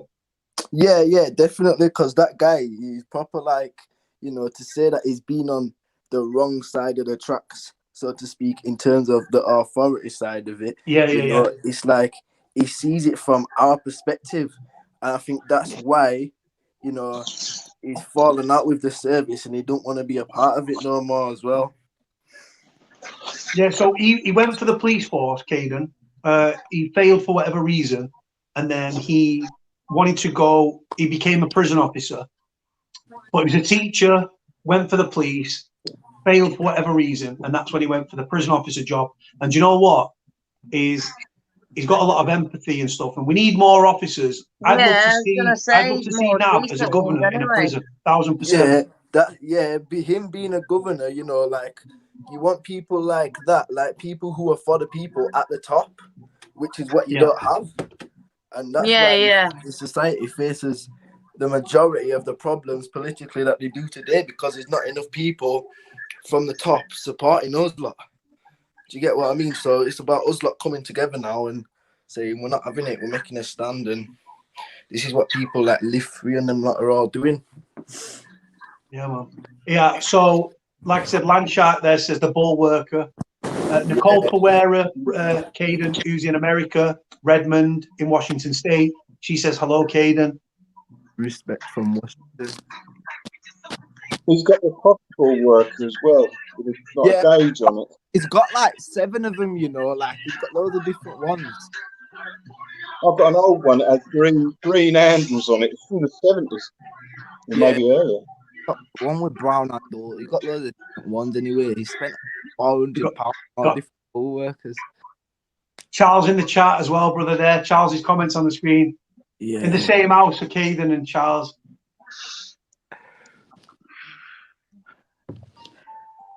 Cody, I'm going to pop off and let you carry on. I'm going to have to pop off soon because I need to get something to eat. No worries, Lou. I'll put you on the screen, Lou, while you say goodbye. I'll let you say goodbye to everyone, Lou. Good evening, everybody, and behave. See you later. See you all Thanks later. for coming on, Lou. Keep me informed anyway. We mark everything. And if you ever need to talk, sweetheart, hit me up and I'll speak on the phone. Yeah, no problem. Speak to you all soon. All right, Lou. Yeah. Take care, sweetheart. Thank you for coming on, Lou. God bless. There we go. So there's Louise. We're still with Nigel at the top. Kaden, you probably saw Nigel. Nigel used to bodybuild. Kaden. Yeah, I think I spoke to him on the last. Well, we'll be back to it tomorrow. Are you back in tomorrow? Back to the gym tomorrow, yeah. How's it working with you? Because round here, because we're in tier 3, you've got to book slots at the gym. You've got to go online and book a time slot, and then before you go in. The gym. Yeah, I think the gym. That's why I got the treadmill. I thought, fuck that. Hold on. Let me sort the layout. Private gym, like this is a private. Well, not really. It's like a lot of commercial gym. It's like a. Oh, so is it not that busy? Or... Well, it's the guy's a competing bodybuilder. He's actually like a year younger than me, and so you know they're not that fussy there. But obviously, because of the full lockdown, it's been shut. What's up with you? Hungry again, you as well, aren't you? Yeah, when are you going to do your own live, Sezz? Sezz, Nige's asking you a question. Oh, God, sorry, go on. My cat's fucking bugging me for food. Go on. When you going to do a live? Well, I can't do a live because I've got a copyright strike. I've looked into it, why I can't go live, and it said that even though I don't understand, I uploaded a video from an Eminem concert, so it's my footage. They've gone and given me a fucking strike. Because it's so his apparently, music. When that goes away, and then it mentioned something about 1,000 subs, but I know that's not true because I know that John has only got like 200 and he's been going on live for fucking ages. And so's Paul as well, fighting trolls. If you've got a laptop or a PC, you just can't on your phone. Nah, I'm on the phone. Sezz, you need to have a look at StreamYard. You can get 20 hours. Listen. This is what we're streaming on now. StreamYard, you get 20 hours free. You don't have to put any credit card or bank details in. You get 20 hours for freebie. It's dead easy to set up. Email address, password. It's super easy to use. I think, wait on, look on my phone. I used to use OBS. I think someone mentioned that before. And then we've got Clint saying to Charles, who's obviously Kaden's dad, who's above me, saying you should be very proud of your son. And then Charles has responded saying, yes, I am very proud of him. Yeah, man, respect Clint. Yeah, man. Yeah, there's something on there. I'll have to have a look properly. I will. He's look a good into lad, it properly. Charles. Right, what is it? I'm gonna shoot off because this fucking cat's bugging the hell out of me and I need something to get something to eat myself. I know what he says, girl. Surprised you've not brought your munch on screen, to be honest with you. You're famous for your munch, man. I know, I normally do. No, I've got to go have something proper to eat for a change. Telling you what you're having out and now. Yeah. Probably jacket potato, cheese and salad, I'm thinking. Go on, girl. And then my salad and then my chocolate on top. And then work it all off on the fucking treadmill. Yeah, I'm gonna have to get on that treadmill tomorrow. Let me see. Oh, is that How long have you had it? Top screen. Only 3 days. And you've not been on it? I've tried it once to make sure it works. Yeah, I have been busy. I've been having to go to mum and dad's and that. Did you order it? What's going on with Kaden and Charles here? Yeah. 1 minute. Hold on, what's Black going on here with Friday. Charles and Kaden? There's something going on here. I can see it. the top screen. You need to leave the. Wait a minute. What? You confused. I'm here, right? So Clint says here, you've done a great job. You've done a grand job, Charles. So now but respect. And then Charles put he likes he prefers the original JD. Look on the screen is me, Cody, and it's Sezz and Nige. Can you see it? I can't. Kaden, you're really quiet. I was watching. Yeah. So I'm going to type in now then. You can. Oh, you've got gold wallpaper like me. All right. You have? Is it gold? He stood on the stairs. I think I can see Kaden on the stairs. Is it gold wallpaper, Kaden? 1 minute. What's going on here? The drinks are flowing in the Liberd household. No, because my dad's confused with technology. He didn't know what was going on. So obviously he's come to me, but I've got the phone, and then he's got the live on his phone, and then he's obviously met me halfway at the top of the stairs, and then both phones have been together at the same time. I was sat there, I was listening to Sezz and Nige talking, and I was like trying to work out what was going on with you and Charles, man. All people on technology. Yeah, but Charles is saying here that he prefers the original JD, but he'll drink the honey one. Have you tried Cavossier? Cavossier, yeah, I drink that all the time. Yeah, man. Expensive taste when it comes to the old brandy in the Liberd household. Does your dad like Cavossier? Yeah, he got me drinking it. Okay. But I like rum though better. What rum? Ray and Nephew overproof rum. What's it called? Ray and Nephew. Ray and Nephew. Is it St. Kitts or what? From Jamaica. Yeah, man. Let's have a look. What is it? It's 63% rum. It's overproof. What is it called? Ray. So WRAY. Yeah. And nephew, as in like your nieces and nephews. Yeah. That'll get you smashed. Yeah, it does. Is this it, Kaden, here? One sec. Is it like yellow and green label? Yeah, man. Yeah, that. Yeah. Is this your tipple? Yeah. 63%? Yeah. Fucking hell.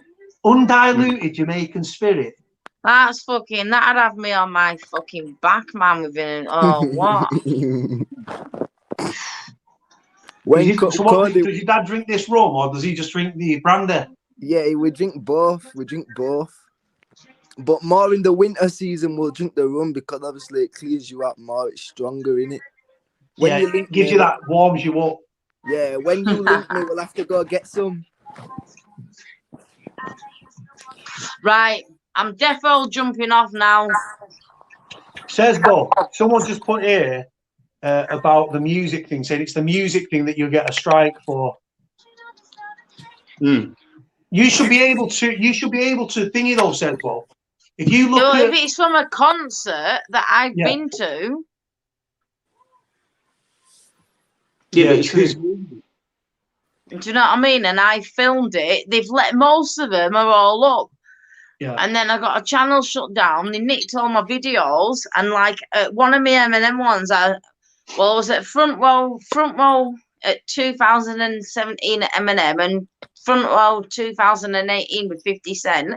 And I've had proper good fucking, videos. And then YouTube went and snatched my channel down. I asked my videos back. And they said that once you upload anything to YouTube, it belongs to them. So I was fucking fuming. So, but yeah, you have got to be careful with the music. Sezz, but how many subs you got now, though? Oh, God. About 125. That's what I mean. I've had 4 different channels in a year, though. I got it up to 990, and then I lost that channel. But most of them were like M&M fans. It was nothing to do with like any of this crime madness or all. What's Kaden doing at the top there? What's he up to? Oh. What is it? What are you drinking there? Bleach? What is it? Milk. It looks like strawberry milkshake. Yeah. Perno, yeah. Kevin Leckensby says you should have a backup channel. Eh? He said you should have a backup channel just in case. Well, this is a weird thing. Since the police took my phone, there's a channel that just says Boya. And that's what I mean. I was building that up, and some of my videos, they had like 70,000 views or whatever on them. And fucking, since the police got the phone, I can't get on the email address. But the channel's still up, but I can't go on it, and I can't get on that email. But as soon as the phone gets given back, it's getting sold. I'm using it again, obviously. Do you know what I mean? If the police have had that phone, just assume it's tapped. Even though I'm not fucking doing anything, it's just I can't have a personal life. It's not right. Do you know what I mean? I love how Charles and Kaden are in the same house, and Charles is like, Kaden, what you drinking, son? I love that. Right, I've said I'm going to go a million times. It's fucking, is it 9 o'clock? I'm going to have to. Right, go on, Sezz, but I'll put you in front and center. I'll let you say back. Before you dive off, plug your channel, tell people. Right, it says it, doesn't it, next to my name? Yeah, at the bottom. Point down, point down, bring your hand up a bit further up. Bring your hand further up. No, and then point down and just say, because your name's in the bottom. Yeah, there, yeah. To your left or right? Left. Can you see it now? Right. Subscribe to Sezz Lachey there. You can see the channel there in the corner next to a name. Like, comment, go and subscribe, guys. Check it out. Right, nice one. Peace out. No, what is it? I'll let you bounce. All right, cheers, Cody, mate. Thanks for coming on, later. Yeah? See you later. All right. See you later. Bye. Bye. And then there was 3. That was you the 3 amigos. Hold on one sec. Let me sort the layout out, boys. There we go. And then there was 3. So yeah. So Kaden's dad's asking him what he was drinking. I wonder what I just saw the bottom of the container. Yeah, because I had my phone down like that so I could pick it up. Yeah, look at Charles. Charles is loving it tonight. He's saying bye to Sezz. Right, I'll tell you what. So you guys, hold on. So Nige, Kaden, right? Kaden, just explain about what you want to do and stuff with your ability, disability. Because Nigel is actually a bodybuilder. He's back in the gym tomorrow. I spoke to you once, and you said something about fishing weights. Kaden, for some reason you're really quiet. I don't know why. Where's Katie? Come on. She's next to me, but. Right, go on. So, Nigel, you can share some bodybuilding tips with Kaden, because Kaden wants to. His thing is for the. I'll let Kaden explain. Can you hear me? Yeah, I can hear you. Can you hear him, Nigel? Yeah. Yeah. So basically, I got cerebral palsy, and I training just to do bodybuilding and stuff like that to obviously like keep my muscles like just to basically stop me from seizing up really, you know, because there is I've got limitations to what I can do obviously because of my physical disability. It does affect like the right side of my body and my fine motor skills and stuff like that. So the main reason why I decided I wanted to do bodybuilding was just to maintain my levels of fitness and obviously try and keep strong. And then It's from that, addictive, though. It's very addictive. What, just to do bodybuilding? Yeah, it's addictive, isn't it? You know, Yeah, seeing yeah. your body change.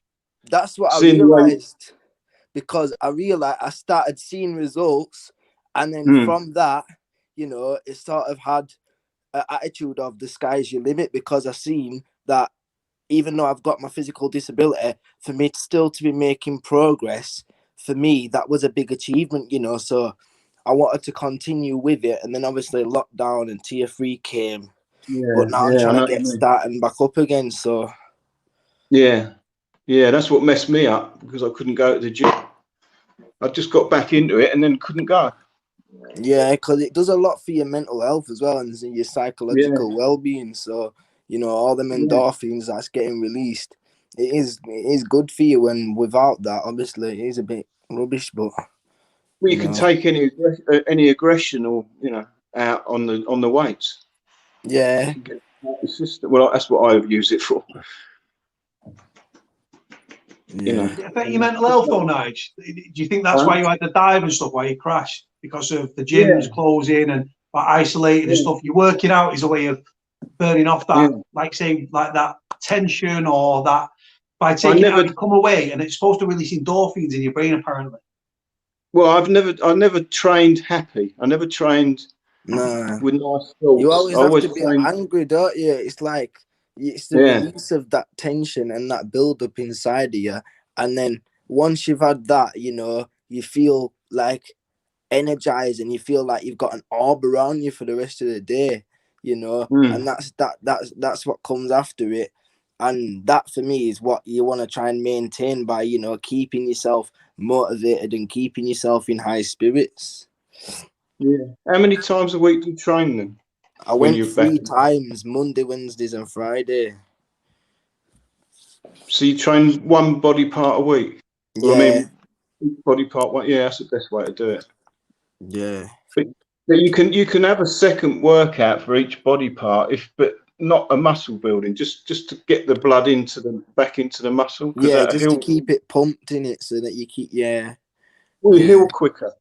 If you like, some people train the same muscle 2 or 3 times in a week really hard, and that's not ideal, because every time you train it, tear it and stuff. Yeah, you're damaging it. I mean, how long does it take a bruise to heal or cut? It's usually over a week. So, that's why when I did it though, like, because obviously with my disability and stuff, I was thinking that my recovery time was going to be longer. So I did look into things like amino acids to, like, you know, try and speed that up.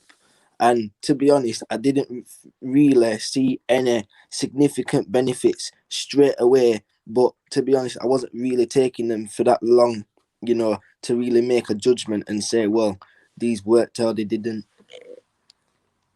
Well, I don't think your medical problem would affect muscle building. Why would it? I don't know, because like I alluded to earlier, you know how it affects my right side of my body. I do see like a size difference with that. Yeah, but it's not gonna affect the actual process of building muscle. Okay. You know, you just have to get around that side being weaker. Yeah. So what, Kaden, is it the right side of your body? Yeah. Right side of your body. Do you know what, Kaden? The one thing I can't find on my phone is the video of you, because you did is it 90 keys, 85 key deadlift? 80, it was 80 at the time. Can you send me that video again? So I can put it up on the screen. Can you WhatsApp it me? Yeah, will it take me out of this live if I do or I'm not? No, it might do, it might not do, but If it does, just jump back in. Yeah, I'll come back. But see if you can send me the video, and I'll send you this. I'll put this video up online. I can't, for some reason, it's not letting me download the video from our WhatsApp conversation. But if you can WhatsApp it me again, I'll put it on the screen so Nigel can see. All right, yeah, 2 minutes. Let's see if it. If you press like the menu button, Kaden's come out of it. Yeah, it might knock him off for a minute. But yeah, like I said, so with this cerebral palsy, Nige, it affects the right side of his body. Kaden's been on live. He came on like a few months ago, and I was just blown away by this. He's 19 years old, this young lad, and I was just blown away by him. His dad's there commenting, very proud dad, and I was just blown away. And I said, "Look, are you free tomorrow?" Well, it wasn't even tomorrow. It was after midnight, so I was like, "Are you free today?" And he said, "Yeah." So even though I'd not slept, I woke up, got a shower, travelled to Huddersfield where I was born. Went and met Kaden, turned up at his house, he was expecting me, and met his dad, met his missus, and there he is, and and then he's got you want to do Paralympics, don't you, Kaden? He's just dropped off while he's doing his thing, but yeah, he wants to compete in the Paralympics, and he's got this big thing where he said if you take dis away from ability, obviously disability, you're left with ability. And he's got aspirations to actually to become a weightlifter in the Paralympics, which I think is very commendable to us. Yeah. Where do they hold that? Pardon? They changed the country they hold the Olympics in, don't they? When they, I'm not too sure. I know that it runs in like parallel to the Olympics, doesn't it? Kaden, do you know about these Paralympics? Nigel just saying there that they changed the country. Or something. Yeah, but my phone started to play up a bit.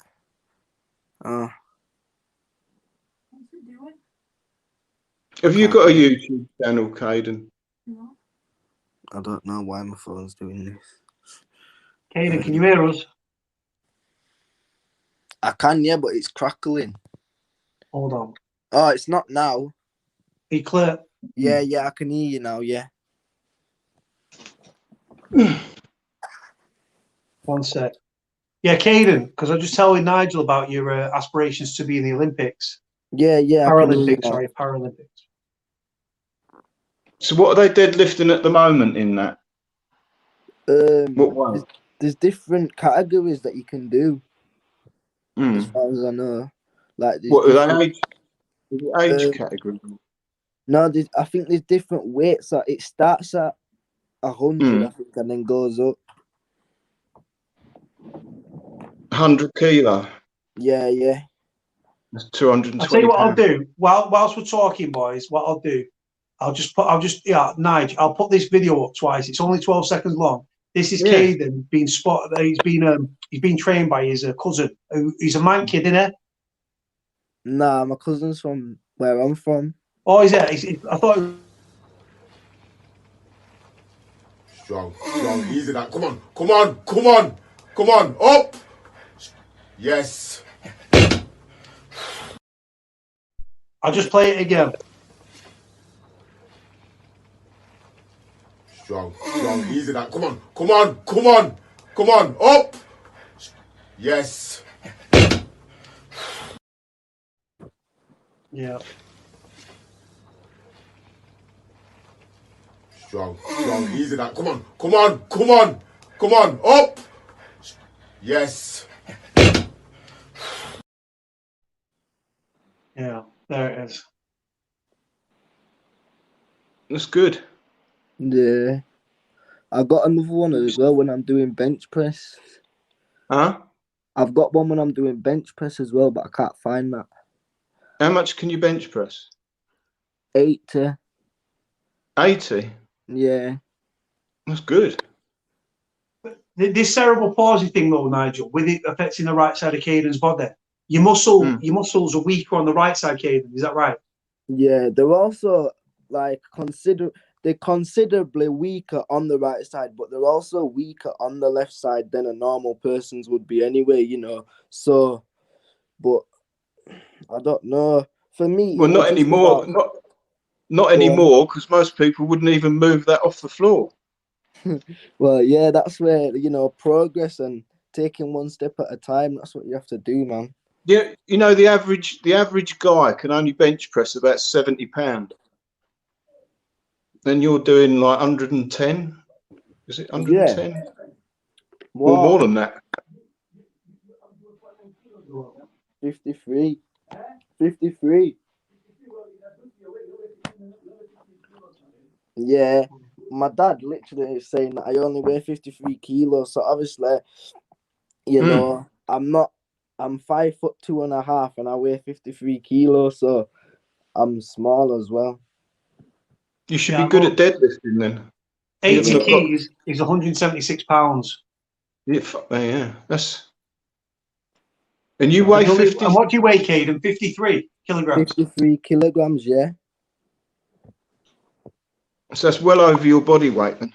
Yeah. Well, that's good. Yeah, I'm sure the average youngster now couldn't even do a couple of press-ups. Yeah.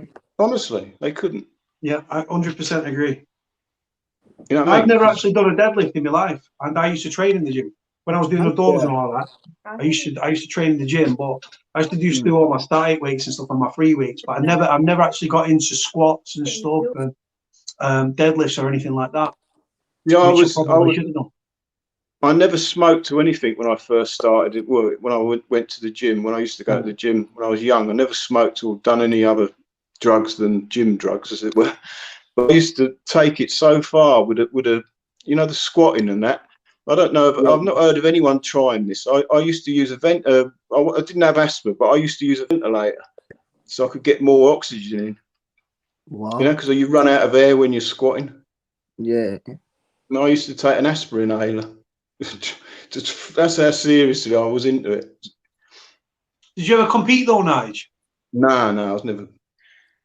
How come you never competed? Just confidence, or you didn't? No, you sound like you were doing it to the extreme, like you said. Yeah, but then my life changed. Like I said, when I first come on, you know, I got that job driving for an escort agency and discovered other drugs and women and all that, and that was the end of that. Yeah, I've always been into the gym, but I never had that sort of, you know, commitment that I had when I was still living at home. So what would you like? Because a lot of things are made about, like, obviously, what are your thoughts on like supplements and stuff, pre-workout, protein windows, and all that sort of stuff? I don't think it's always good to give your body what it wants. I think it's sometimes better to make it wait. But as long as you've eaten like an hour or so before you train, I don't see why you would need anything while you're actually training. It's got popular now to start putting in drinks and supplements when you're actually in the gym, and I just think that's quite ridiculous. I mean, have a drink have a drink of water or something, but your body, you know, you're pumping blood around. You don't want your blood going to your stomach to start digesting supplements. You know, so, and straight after the gym, I tend to have a protein drink in the gym, but I mean, I've gone hours and hours before having anything, and it doesn't. You know, I think people are frightened of stress, and your body needs. Sometimes it does it good to go without a meal straight after the gym, and like don't they say that it's good to not have breakfast because it releases more growth hormones before you start training. Yeah, I think you produce testosterone in the mornings as well. Yeah. You know, so obviously if you're digesting food, then, you know. Yeah, it's not always good. Yeah, I think we pander to ourselves too much some of the time. I think it does you good to some of these stresses, like not having a drink straight after you train, and does you good. So that's my opinion. For some reason, when I used to go to the gym, rather than having a protein shake before my workout, I'd have one after I'd done all the hard work, and I thought, why am I doing it after as opposed to before? And then what it was, I was training a cage fighter, a friend of mine, and we went to a boxing gym down in Denton. Now, the gym was owned by a guy called Kerry Kays. Kerry Kays was the dietitian for Ricky Hatton. He's very involved in the boxing world and everything like that. Kerry Kays also founded one of the very highly recommended protein company called CMP. He cut out the middleman. No, he didn't. A company bought it, and then they cut out the middleman, and then it's 100% profit and everything. But he was Ricky's dietitian and all this stuff, and then he sold the gym to another guy called Robert Rimmer or Bobby Rimmer, who again with Billy Graham took Ricky out into 2 world titles. So when my cage fighter mate, I contacted the gym. I said, look, I'd love to get Bobby to train in boxing. We went down, we had a meeting. He said, if you buy the membership for the year for the gym, I'll throw in the boxing. He can join my professionals and stuff, amateurs and professionals, training and everything, and take him on the pads, get him into the boxing gym. So that's what we did. And then they give him a diet plan and pre-workout, and the gym was stocking CMP products and stuff. And I can't think what one of the pre-workouts was, but it was so like structured and stuff. And a big part of the training, also a big part of it was rest and recuperation, because your body, your muscle memory, your body needs to recover.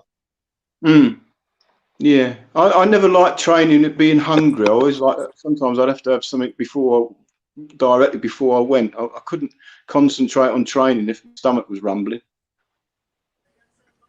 Yeah, this is Lee, Scottish Lee, who you've been part of the group chat with, saying, because he's obsessed with my massive head. Said, ask Nigel if he knows any neck exercises. So all the weight comes to your body, you can still support your head.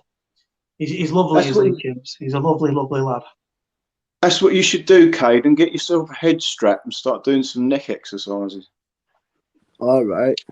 If you're a bodybuilder, that's the first thing someone sees. When anyone meets you, the first thing they see is your face and then your neck.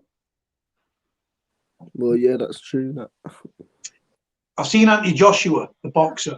He has this like strap around his head, and he literally he's doing all his neck exercises. I've seen the videos of Mike Tyson on YouTube, like with him lay with his head off the canvas, and he's doing these neck exercises with these, like, I can't remember what weights it were, but again, building your necks and stuff, and then I can do that. Shrugs. Yeah, I just bought one. Actually, I used the gym one, but I just bought myself one. I'll attempt to open it. I haven't even opened it yet. Here's Kater.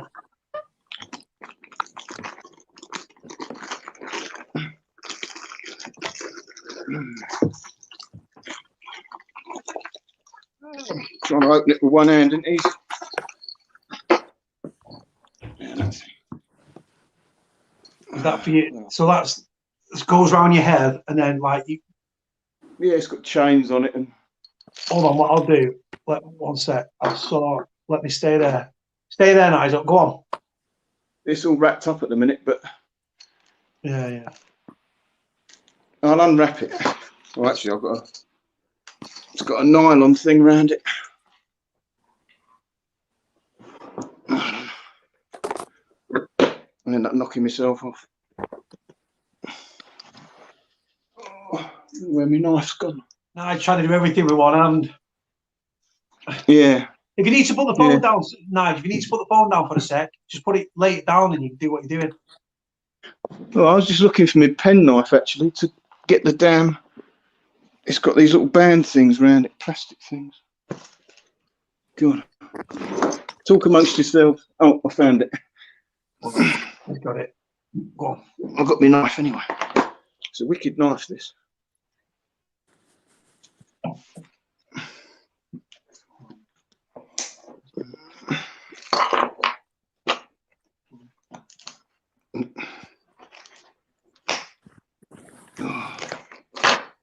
Gotcha.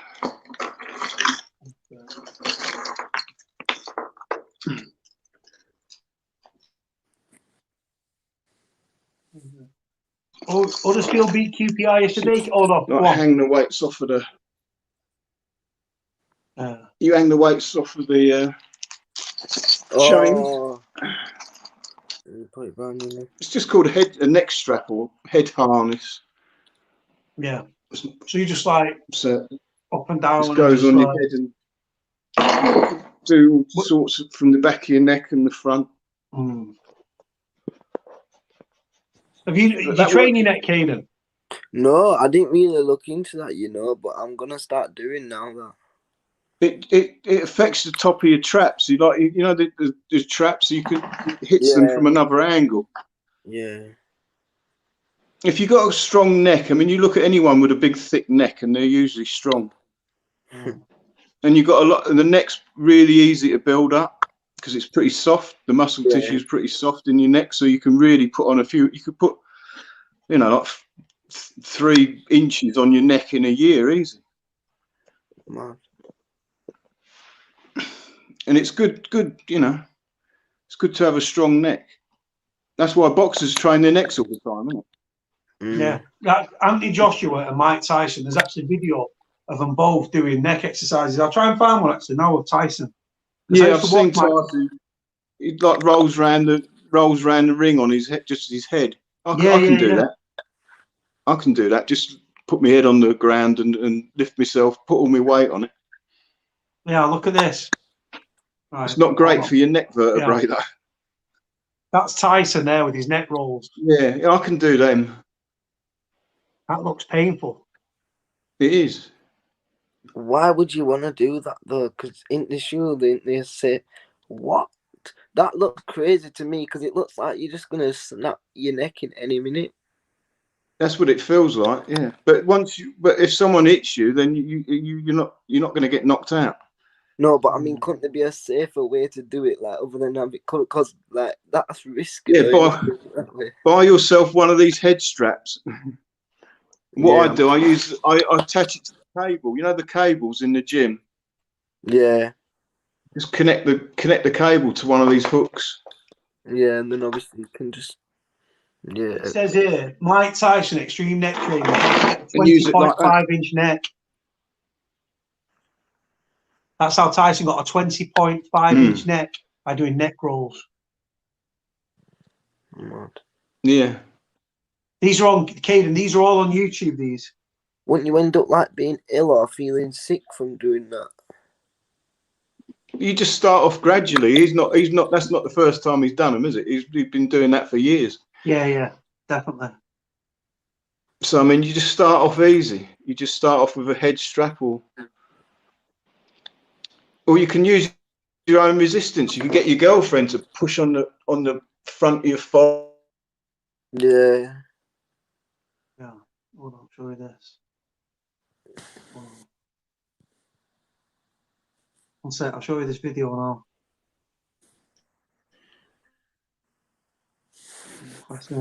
So this is Mike Tyson. This is Anthony Joshua. Train, sleep, train. Anthony Joshua there doing neck exercises. At the moment, it's been smoke, lay about. Yeah, no, this is Anthony Joshua. Whoa.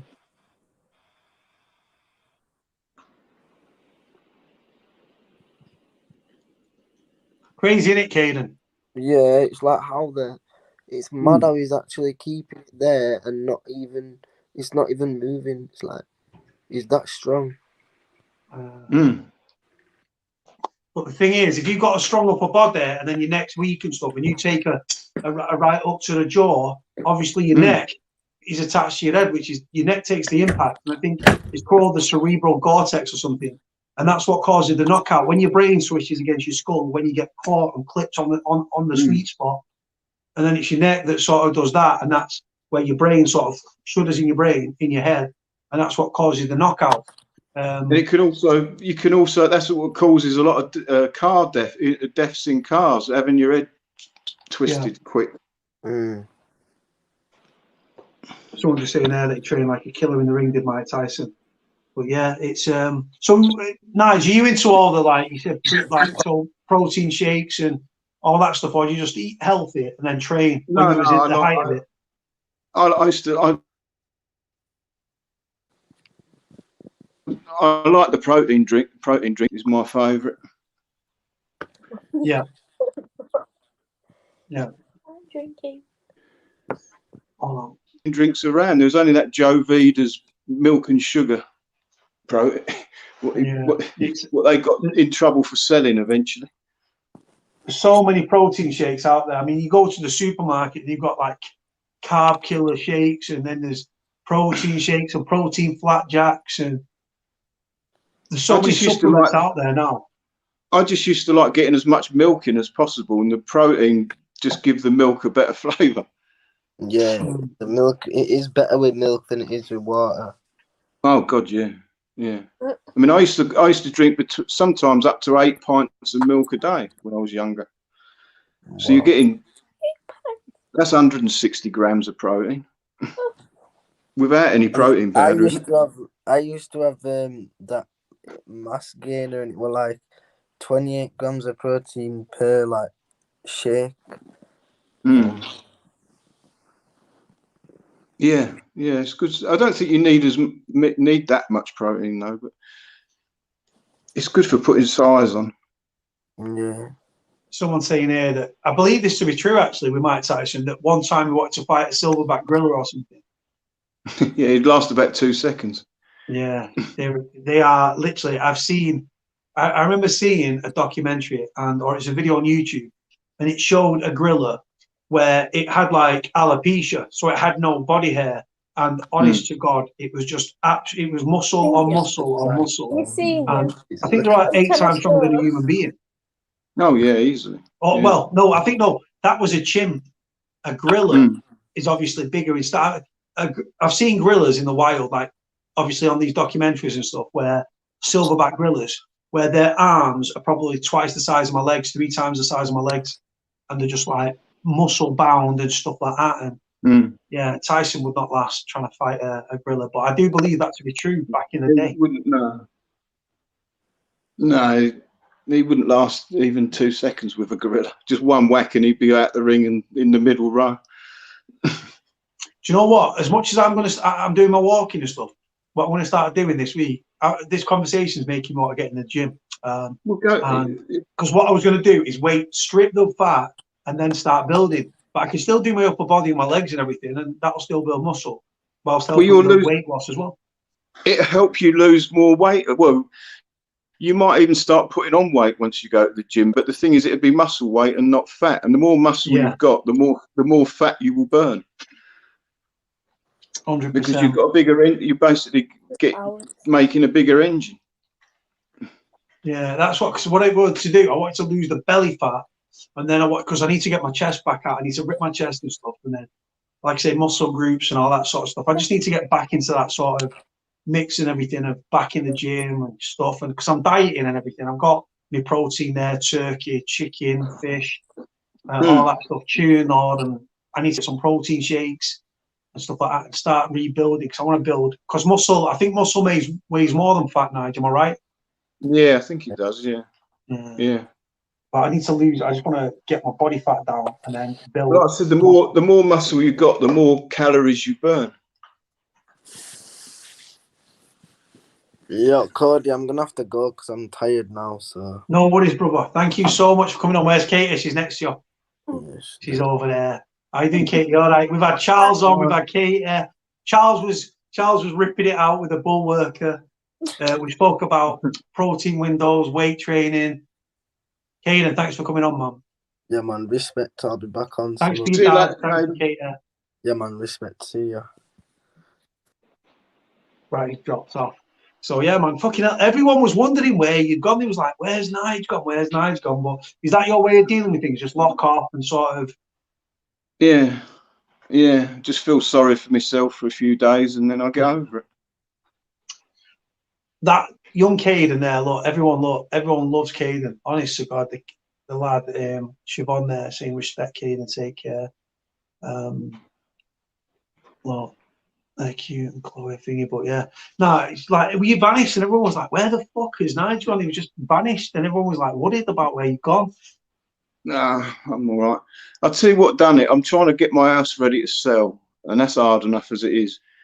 And I went out into the back room, and the back wall is wet, like the whole wall is wet through. Damn. And a builder mate of mine, well, not mate actually, across the road, I asked him to have a look at it. Yeah. And as soon as he's gone out, he's looked outside, he noticed, I didn't notice it, but next door's guttering is broke and it's firing water straight onto my back wall. So does it need damp proofing, or is it too late? No, the damp's rising. No, well, it's because he's guttering, it's firing water onto the back wall, so it's obviously seeped through it eventually. I mean, it is an old house, but the thing is, it's his guttering that's done it, and the guy's deaf. I mean, completely deaf, and so I ended up putting a note for his door for him to ring up, email his letting agent and tell them to send someone round to do it. So I'm getting more and more depressed now because I want to sell the house, and I'm thinking, well, the fucking place is like soaking wet. No one's going to buy it like that. So I'm getting more and more angry because days are going by, and they still ain't done it, but I managed to improve the problem in the end because I lost my temper because like 3 or 4 days have gone by after he said he'd email them, and nothing's happening. And I looked outside one day, and it's pissing down a rain, and I can see it going straight onto my wall. So I went up in the bedroom that's at the back with a long broom and started smashing his guttering to try and. And in the end, I'm getting soaking wet. I'm trying to divert this water off of my wall, and so I'm whacking his guttering with a broom handle out the top bedroom window. Trying to redirect the water. Yeah, and in the end, I've hit it so hard, the guttering, his pipe has come off and landed in my garden. So I went downstairs and threw the guttering that I've broken off of his back over his fence, and then wrote him another note saying, "Have you heard anything more about the guttering? Like, are they going to fix it?" Fucking hell. So where's the next move after Sutton, though? Where are you looking to move? I'm going to get that narrowboat. That's what I want to do. You spoke, I think you mentioned this last time about the narrowboat. Yeah, that's what I'm going to do. So I can move anywhere then. How much does it cost you to moor it, though? Like if you moored it at a particular place, I think it costs, but otherwise it's free. Is it? Yeah. I mean, you can pay all sorts of prices for moorings, and there's different types. There's residential where you live in the marina, or there's like leisure where it's just sat there and then you live in your house sort of thing. So, but I don't know. It must up this way. I suppose it's probably about $2,000 a year, couple of grand, $2,500 a year for a residential mooring. So do you reckon it work out cheaper living costs? Like, how does it work with electric and stuff? You've obviously got to have a plug-in sort of. I'm assuming in the like marina power source. In the marina, they have power points that go to the berths. Like, so you've got a plug that you can plug straight into electric. That's just going to be on like a pontoon or whatever, just outside where your boat is. So you could do that, but I mean, you can get a lot of people have the solar panels, batteries and that. Has this been like your dream for a long time, or is it recent, or last couple of years? Oh no, it's been decades.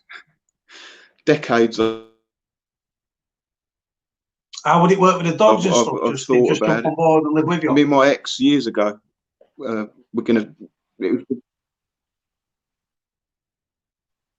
Yeah. Most people have dogs on narrowboat. I've seen a couple though, but you've got 4 like fucking. One's. Oh, they're all sat here now, all over the place. But they're easy. They're easy enough. I think once you've got one dog, then you're tired, aren't you? So 4 doesn't make much more difference. It just means I have to go out a couple of times extra. Do you know what? I'll tell you what I'm going to do right now. Actually, talking about that, I'm going to show you something. Right, one sec. I'll have to send it to myself and put it on the screen. So 1 sec. I'll tell you another thing I do. When I get depressed, I get bad habits like smoking again and going back on the weed. Huh? Blazing. You do. Yeah. You sound. First time you came on, you sounded like you were sort of down here, but your mood lifted as we went on. But I don't know. I feel like you're down. Like your mood seems quite low. I don't know. 1 sec. I'll show you this. 1 second. I'll show you this. Oh no, that's Kaden. Where's the bloody thing? 1 sec. I'm trying to send it to myself. One sec. Hold on. One sec. Is it in this gallery thing? One sec. Right. One sec. Right, it's here. Right, Nige. Can you hear me? Hold on. You there, Nige? Yeah, I can hear you. Right, one sec. Right, so the video that I'm about to show you, this is from Ireland. This is PD, and you'll see like a couple of his dogs and everything. But then you'll see my dog, which I'm trying to sort out logistics with PD at the moment. Hold on. Here it is. You'll see my dog. He focuses on Tyson. He's got like a brown face with like a white thing coming through his face. My screen's frozen. I'm just uploading it, and then you'll see it. This is from PD Bullies over in Ireland. It's uploading, but it's taking forever. So yeah, what it is, he's giving me a 17-month-old, 18-month-old American Bulldog XL. You'll see him. She's just had pups.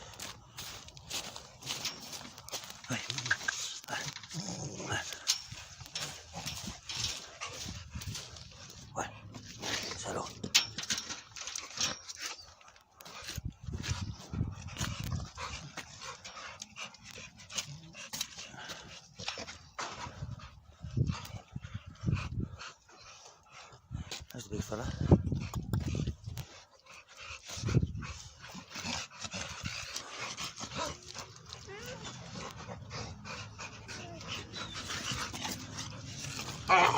Where? Oh. Yeah.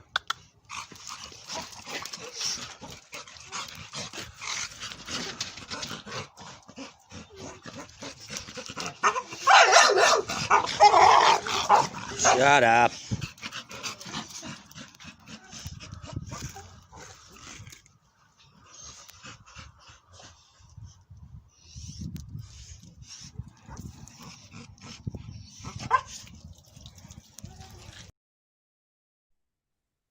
So Nige, this is PD's dogs, right? As you can see, very, very well kept and stuff like that. Absolutely loved. But yeah, that's Tyson, the one towards the end with the white thing coming through the two grey things. That's going to be my dog. It's 17-month-old, muscle bound, but I think that's just a breed, and American XL Bullies seem to be quite quite well built. Looks like he's been in the fucking gym. Does Tyson? But yeah, he's. I need to sort out the logistics with PD at the moment, but again, he offered me a pup for a 5 gram pup for free. Again, I've never even laid eyes on PD in person, but obviously lives over in Ireland. But absolutely love this guy. Really, really good guy. And I know you've communicated with him when we was in the group chat and all that stuff. But yeah, that's my dog. That's my baby. When's he planning on coming over then? So we're trying to work out at the moment, because we're still in lockdown here. It might work out easier for his dog guy, who he transports dogs all over the UK, Ireland, England, Scotland, Wales. He charges like 250 quid. He's over on the 16th of December. He's like, they've got underfloor eating and stuff. Everything's like proper. But yeah, he's over on the 16th of December in Ireland. That's a day after my birthday. He thinks he's going to have a full thing, but if someone drops out, then hopefully Tyson will be able to take a spot, and then Tyson can come over. I think it's 3 hours from Dublin to Holyhead, and then about 2 hours to Manchester. Yeah. And the guy's bringing dogs from Ireland over to England and everything. Everything's legit, like I said, passports, all that sort of stuff. But yeah, that's my little dog. Yeah, that's how I got mine. Mine come by courier from Poland. From Poland? Yeah. For some reason, they're quite popular out there. I've never even, because the weird thing is, when you first ever contacted me, I think you actually offered me one of the Rhodean, not Rhodean, Thai Ridgebacks. Yeah. And I was like, because I just thought, for my mental health, what it was, I just thought, if I have a dog, I thought it'll help my mental health and like get out. Because I walk anyway. I've been walking a lot, like I said, 8 miles here, 7 miles here, 9 miles there, 16 miles a few days ago. which absolutely killed me. You'll kill the dog. Well, they won't like walking that far. Them big. Yeah, I think that dogs. was. I think. Do you know what the thing is? It was really. I'd split up with this missus that I was seeing, and my head fucking went, and I thought, do it right, because all I used to do when I was suffering with mental health, all I used to do, I'd sit here, mate. I'd lock off. I'd sit here. I'd watch shit on TV. I'd live on my fucking phone, social media, and all that stuff. Right. I was that down. I wouldn't even be doing videos. I'd just sit there, depressed as fuck. And all I was doing, mate, is buying shit, chocolate, crisps, fizzy pop, and I was comfort eating. And then I was eating for the sake of eating. And I was sat there, and I was like, you know what? I'm ballooning up in weight. That's affecting my confidence. I thought that's making the problem worse. And then one day I woke up and I thought, you know what? Like, you need to fucking, it literally, no one's going to change the situation. Only you can change your life. Only you. So I went to the doctors again. I got back on medication. And I just thought, I started walking one day. And after a mile or something, 2 miles, I was fucked. Yeah, 'cause I was like so unfit. I still am unfit. But then 2 miles became 3 miles. 3 became 6. 6 became 9. Then I was pushing myself to 11s and 12s. And then after I've done 11 and 12s like 2 or 3 times, I'm thinking, you know what? I'm going to set myself a bigger goal. And then I set this 16-mile route in my head, and I thought I'm going to, because last time I walked there, I walked nearly all the way back, but then Siobhan, whose comments on the screen, her and her friend came and collected me. My feet were fucked. I'd done 11.2 miles or 11.4. I couldn't walk any further, and they picked me up and they dropped me home. But I walked the other day when I did the 60 miler. I walked from mine all the way there. It's a lot harder as well. Pardon? Yes, it's people don't appreciate the fact that someone who weighs. I mean, how much did you weigh then? At my heaviest, I was about 23 stone, right? But so that's over 300 pound. Yeah, like, you make 300 pound walk 12 miles. That's a hell of a thing. Yeah, well, this is the thing. So now I'm down to, I'm around. I was weighed at the doctor's about a week ago, 2 weeks ago, and I weighed in at 19 stone 2. But that was with my clothes. I had a big heavy coat on, I had my clothes on, and I had like my trainers on. So probably take £2 off for clothes. So I was probably at that time about 19 stone dead on. I'm probably 18 to 12, 18, 11 now. But the thing is, I need to keep, I mean, literally, check this out. I can't check anything in a minute. My screen's frozen. It's been frozen for about 5 minutes. Yeah, I can still hear you. So this is it, right? So check this out. I don't know if you'll be able to see this. But on the screen there, here. I can't see anything. It's just totally frozen. Are you proper frozen, Nige? Yeah. Yeah, completely. Well, from the 5th of November to the 3rd of December, I've walked 97.1 miles, which is the equivalent of 1 hour, 15 hours, 7 minutes and 13 seconds. I'd actually walked more than that, because when I did a 12 miler, it said the GPS was lost, and I carried on with my walk, but it only calculated about 1.2 miles, but I'd easily done 10, 11, 12 miles that day, easy. So I probably walked in excess of 100 miles in, like I said, in a month. Have you got one of those Fit watches? Do you know what? I literally, all it is with me, am I still froze? Yeah. I'll use this one. I don't know if you can see it. Huawei. Yeah, I can see it. Yeah. So that tells me when I've done my 10,000 steps, and I can program in walks, and then it tracks it with GPS.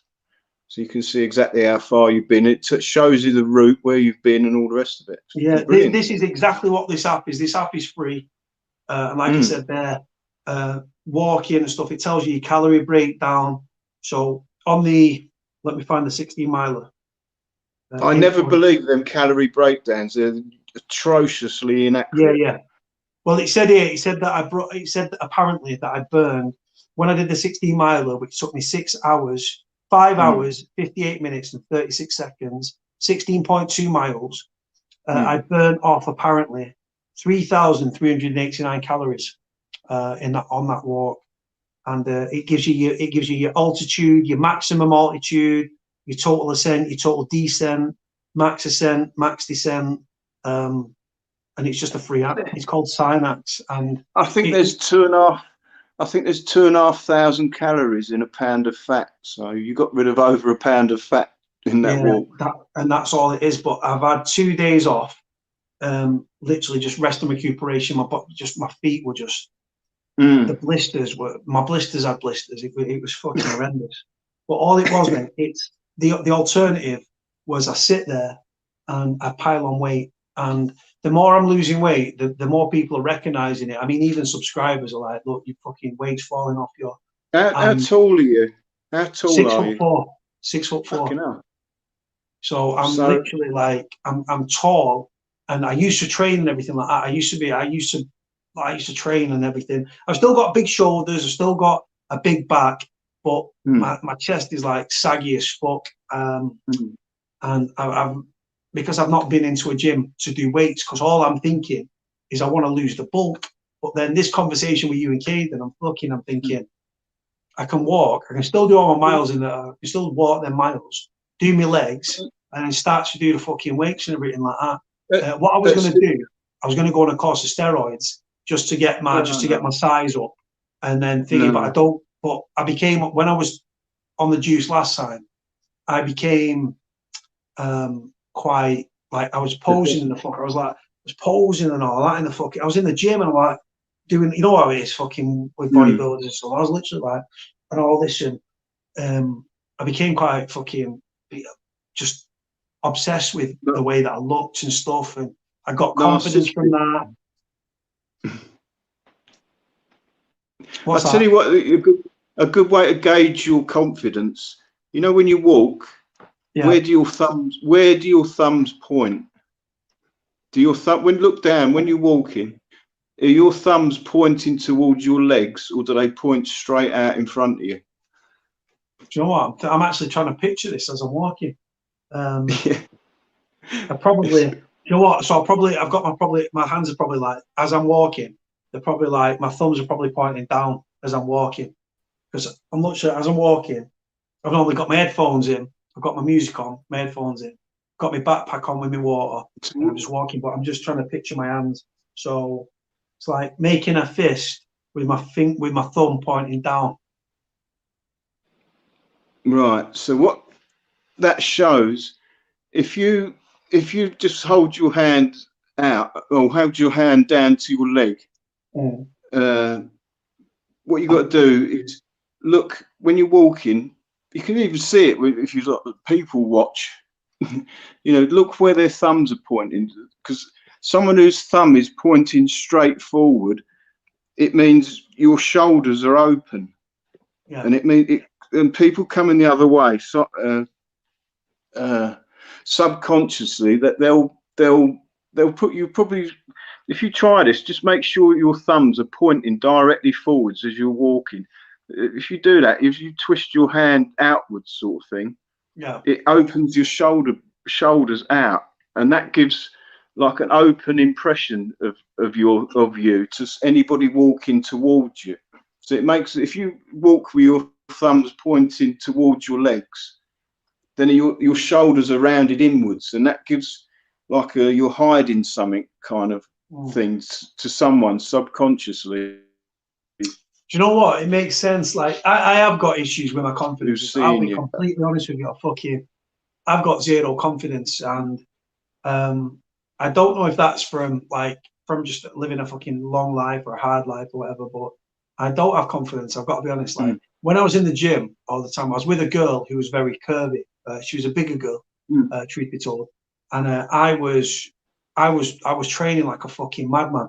And do you know what? Let me see. I don't even know if I've got any pictures on here that I can show you. I still can't see anything other than it's just frozen for like 10 minutes. If you want, Nige, if you want to drop out and then jump back on with a link, can do that if you want. Or I'll do that because it's annoying not being able so it reboots it. All right, hold on a minute. All right, go on. Richard, I'm unemployed, right? Hold on. Oh God, that old video. Sorry, guys.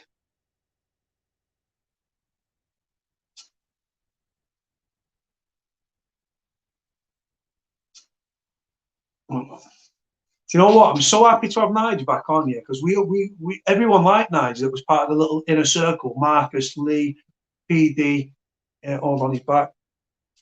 Yeah. Are you there, man? Yeah, I can see you now. Yeah.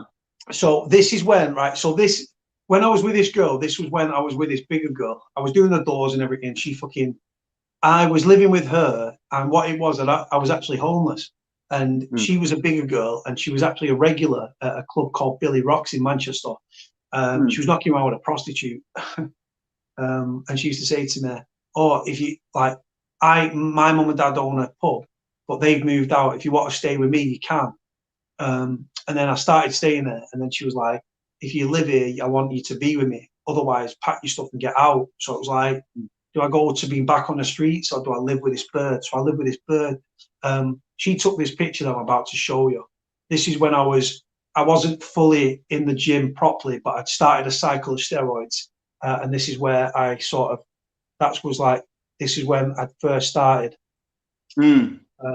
So I just started training. It was my first ever course, or if I can remember correctly, it was my first ever course. But I was working just upper body. My stomach still had a lot to be thinking, but I did become more defined and more ripped.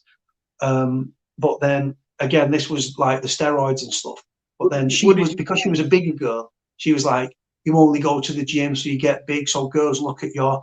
And she was arguing with me constantly, and she kept threatening to kick me out. So to keep the peace, I stopped training.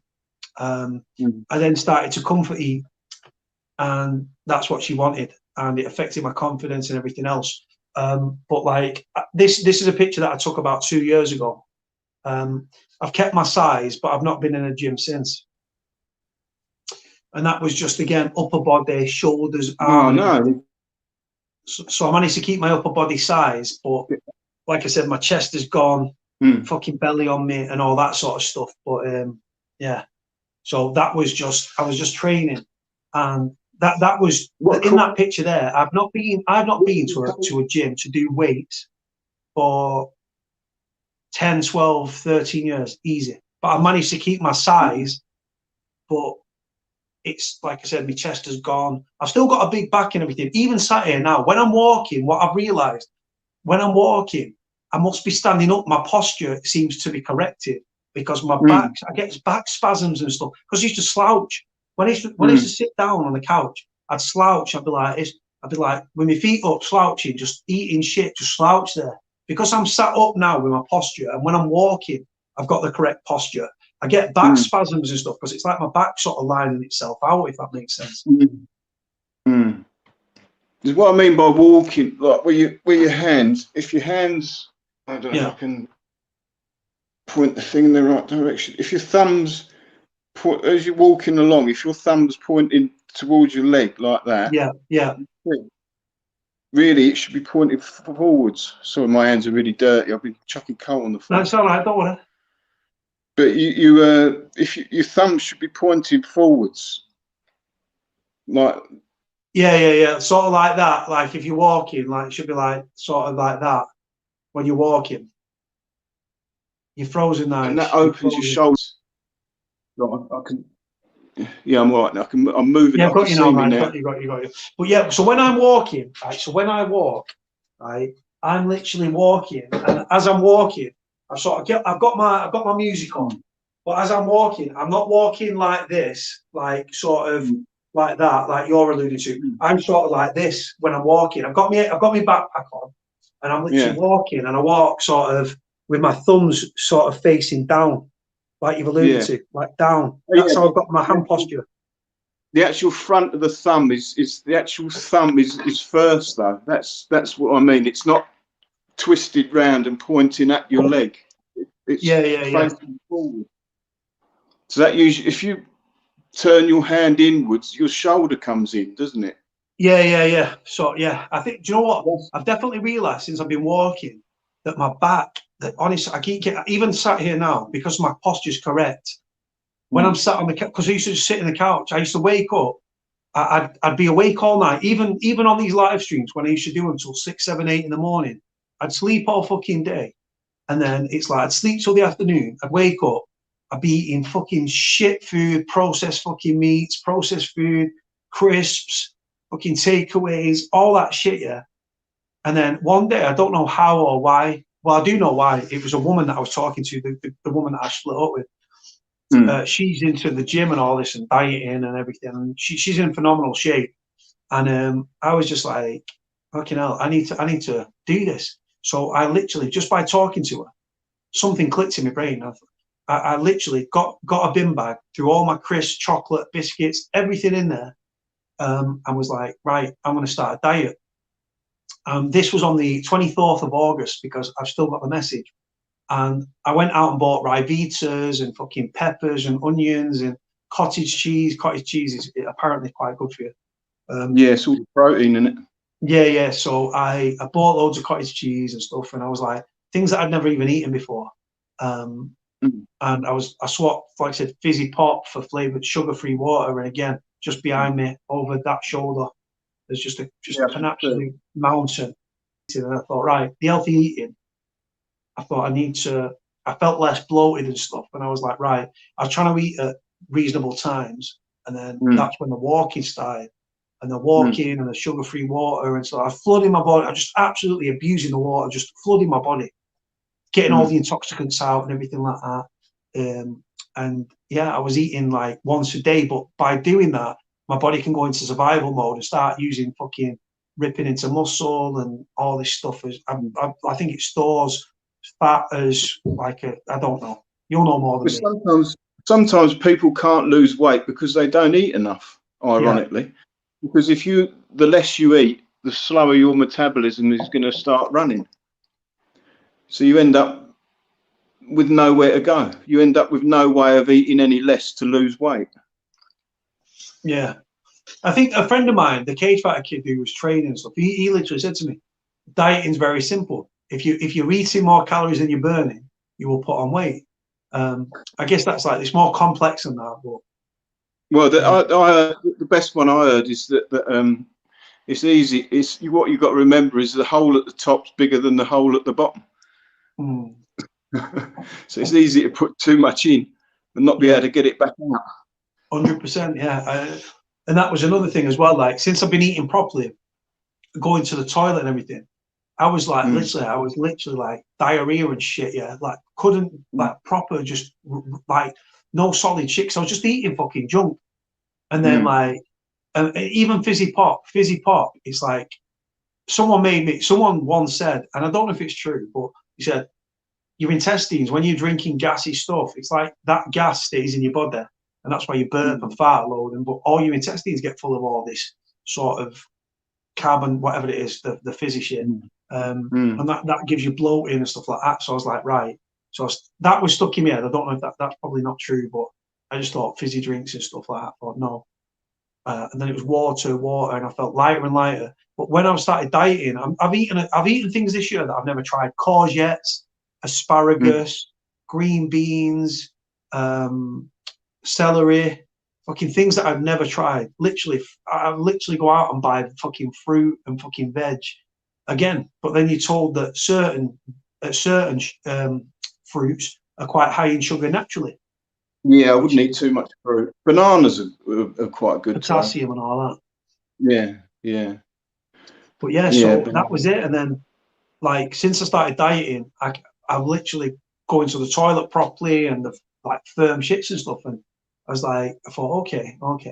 And then what I want to factor in then is the walking. I would much rather go for a 10, 12, 8-mile walk than be stood on a fucking treadmill for an hour, just like on a treadmill or a cross trainer, just looking out the window.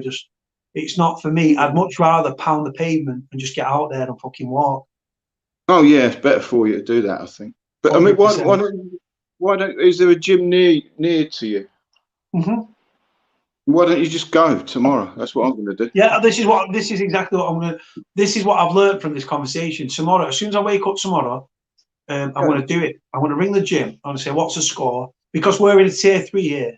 What are you in Sutton? Are you tier 3, tier 2? Yeah, but I think the gyms are still open. But the thing is, the gym here, you can't just turn up. It's like you've got to book slots and shit. You've got to go online and say, right, I want to come at this time and stuff. And all that sort of stuff. Isn't there any other gyms around? Yeah. There's a bodybuilders gym.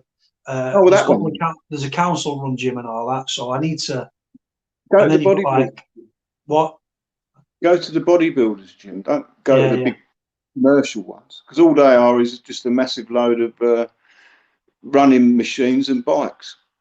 All I want to do is see. I'd rather, when it comes to, I'm not interested in doing like cardio in the gym. I'd rather do that on the street and stuff like that. Walking. I love headphones in and just walk. In a gym, I find it very boring and mundane. Weights and stuff, I can do them all day in the gym. It's just when I cannot be stood on a cross trainer looking out of a fucking window or looking at a fucking wall.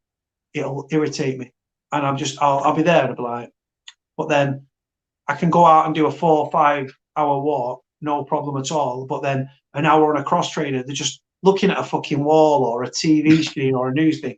And I'm just thinking, nah. But obviously the weight side of things, I need to be in the gym for.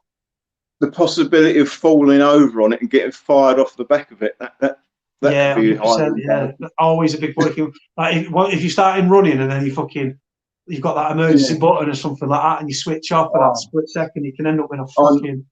I'm very nearly come unstuck, but I've dropped my bloody keys. Like fell out my pocket on the treadmill. As I see them fly backwards, I thought they were going to go into the the workings of it, and just jam it.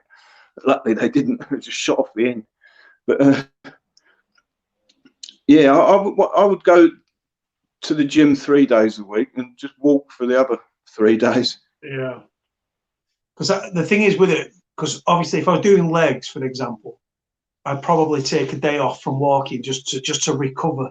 Because obviously if I go, the one thing, like if I do legs or whatever, there's a guy called Alan Lord. Now, Alan Lord was the orchestrator of the Strange Ways Riot, big bodybuilding guy. Yeah, I know. Now, so Alan, I did a session with Alan. Alan had his own gym, and I reached out to him, and he took me. I paid 20 quid, 25 quid, and he did me a session on my legs. Fucking hell, I couldn't walk. I could not walk. Right, I've had reconstructive surgery on my knee, and he literally, I didn't even do physiotherapy to build my leg muscles back up, and I cut my own plaster off. I cut the plaster off my own leg because I was sick of going back to the hospital because it wouldn't. I've got a dead person's bone and tendon in my knee, and they put a bone plug in, but the bone plug is supposed to honeycomb to my bone so it becomes one, but it wasn't connecting. It wasn't like honeycombing. So I'd had enough, and I cut my plaster off at home. It took me ages to cut the plaster off, but I cut it off, and I never went back. I had my staples out, and that was it. And I'd not done any exercise. I lost muscle mass off my right leg, and I was like, fuck this. So I reached out to Alan. I said, will you take me for a leg session? He said, yeah. So I went for the leg session. I could not fucking walk. It's best to start off slowly, actually. And the thing with legs, if you're trying to build them up, then walking 12 miles probably isn't going to help, because you're using different fibers. Yeah. And what they've found now, because you've got red muscle fibers for like lifting a lot of weight, like short term sort of stuff, and then you've got white fibers that are for like walking miles and miles. Yeah. But what they've found is very, very easy for them fibers to change. So you could start off with big legs, squatting loads of weight in the gym, and then go for start doing a lot of long walks, and your legs will get smaller because the red fibers that give you the size will start changing to white. Yeah, well, honest to God, so I'm just literally looking at this fucking thing. Right, hold on.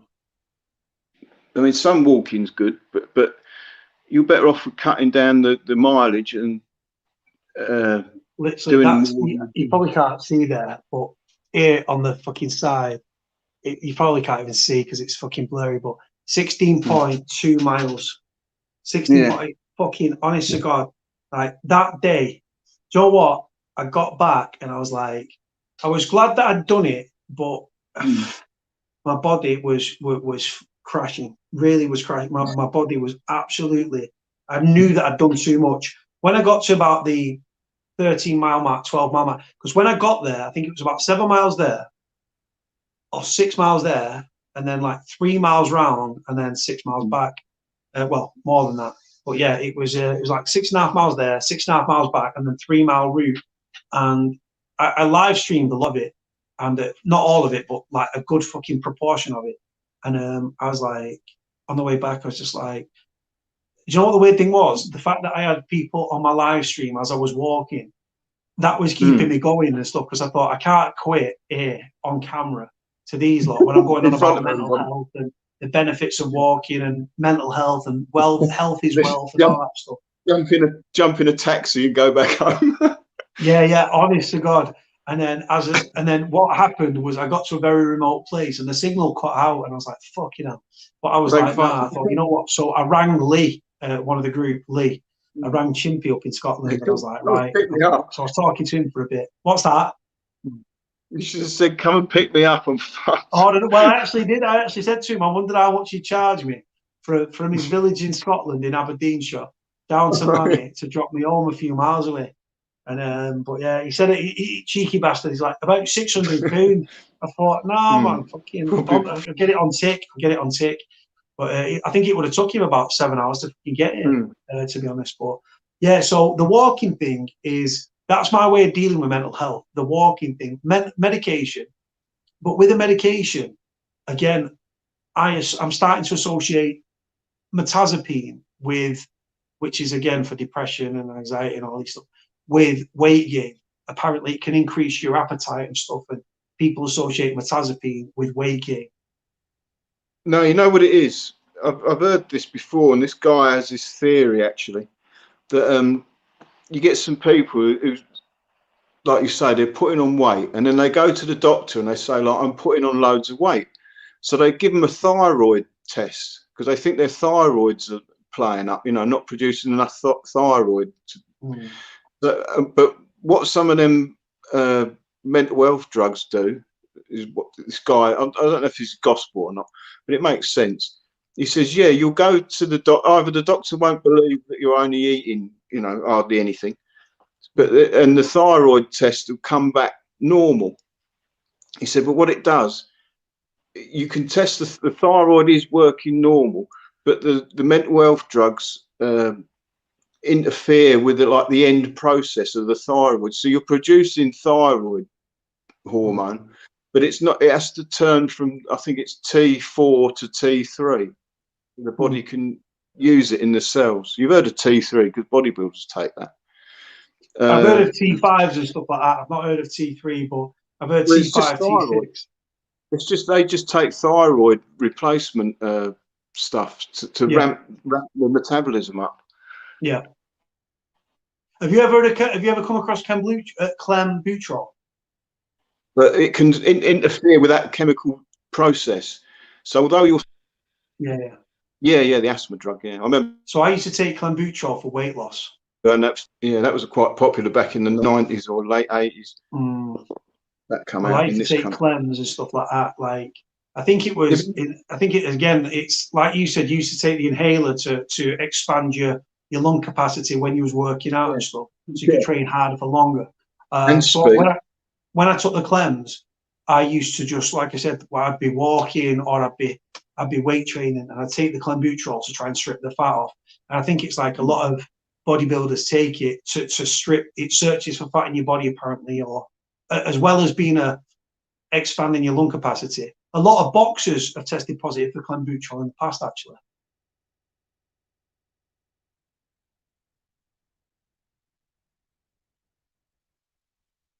There's no audio. Completely gone off. What about the can you hear me now? Yeah, I can hear you now. Yeah. What about that weight loss? There's a really dangerous one, a slimming drug. I can't think the damn name of it now. DNP. I've not come across it, to be honest. Oh, it's fatal. It's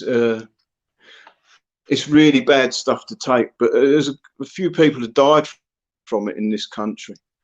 They've used it in some young girls have took it and that to try and lose weight, and it's a bloody killer drug. It comes from they used to use it in the making gunpowder, and they noticed that the people are taking that as a supplement to try and lose weight. Yeah, it's called DNP. If you Google DNP, let's have a look. So it comes up. I can't pronounce the chemical, but something dinitronol or something. I can't remember what it's called, but DNP. A few people have died from it, but none originated from who actually put that drug out there and found it. It's a guy called Lachey. 2.4 dinitromphenol has a variety of industrial uses, including as a photographic chemical, a fertilizer in the manufacturing of dyes and explosives. It causes weight loss by burning fat and carbohydrates. It turns, in turn, causing energy to be converted into heat. Yeah, so you literally burn up. That's how you die. It says here, one of the risks of DNP is it accelerates the metabolism to a dangerously fast level. Speeding up the metabolism, fast level, burning off fat, but it can also trigger a number of potentially dangerous side effects, such as fever, dehydration. But it's really dangerous. Being used by photographic developers and explosives. DNP is classified, and listen to this. DNP is classified as an explosive in the United Kingdom and the United States. Yeah. I used to. Hell. And people are taking that, and that got discovered by a guy called Dan Duchesne, who also discovered whey protein. He also put the date rape drug. Is it GHB? Yeah, GHB. He was responsible for researching all of those and putting them out into the gym world, because most drugs come from the gym world. Yeah, well, I used to get all my stuff. I used to get all my stuff from the gym, all my stuff. But the guy that I was getting them from, the guy who owns the gym, I trusted him implicitly. Everything checked out and everything. Everything was like labels and fucking these QR codes. Well, not back in the day, that was then. Now he still does what he's doing. But yeah, but Clenbuterol was something that I used to take actively. And then I used to take my steroids as well. With the steroids and everything, what was you taking? I became very, very vain. Which steroids were you taking? So I took Sus and Deca. There was then. I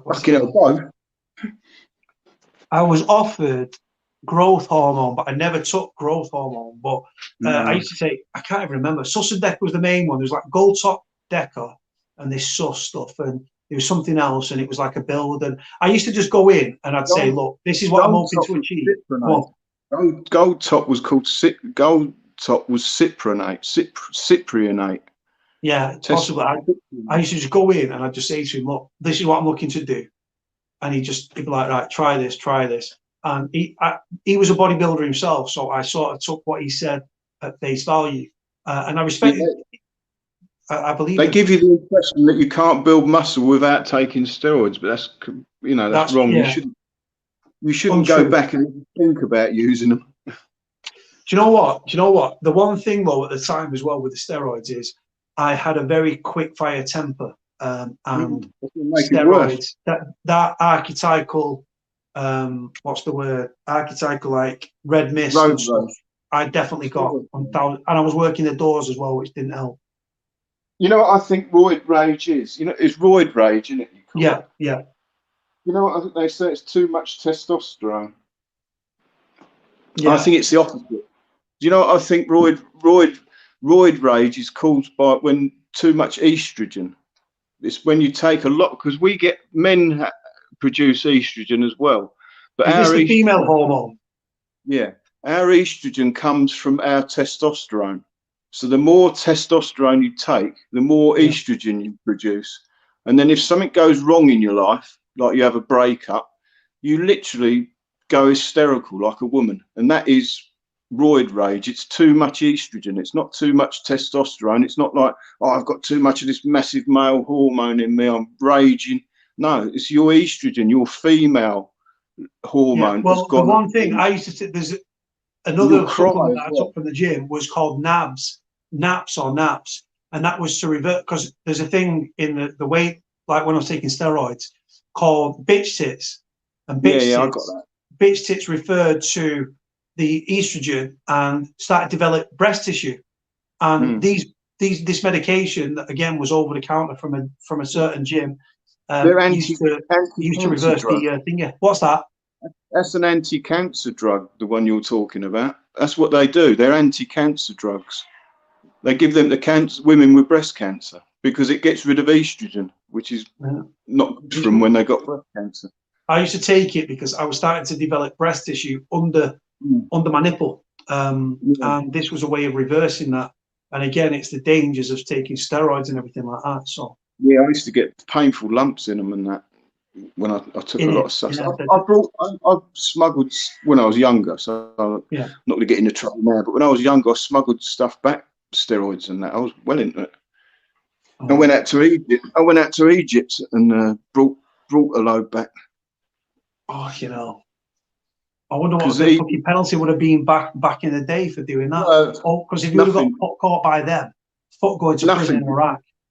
No, they wouldn't. They're all right about it. They just won't. Everybody's into bodybuilding in Egypt. Yeah, loads of them are. But what they do, they won't let you take them out of the country. I don't think they're illegal to possess. I think they're illegal to sell. Yeah, they're legal to sell or to buy in this country, but they're not illegal to possess.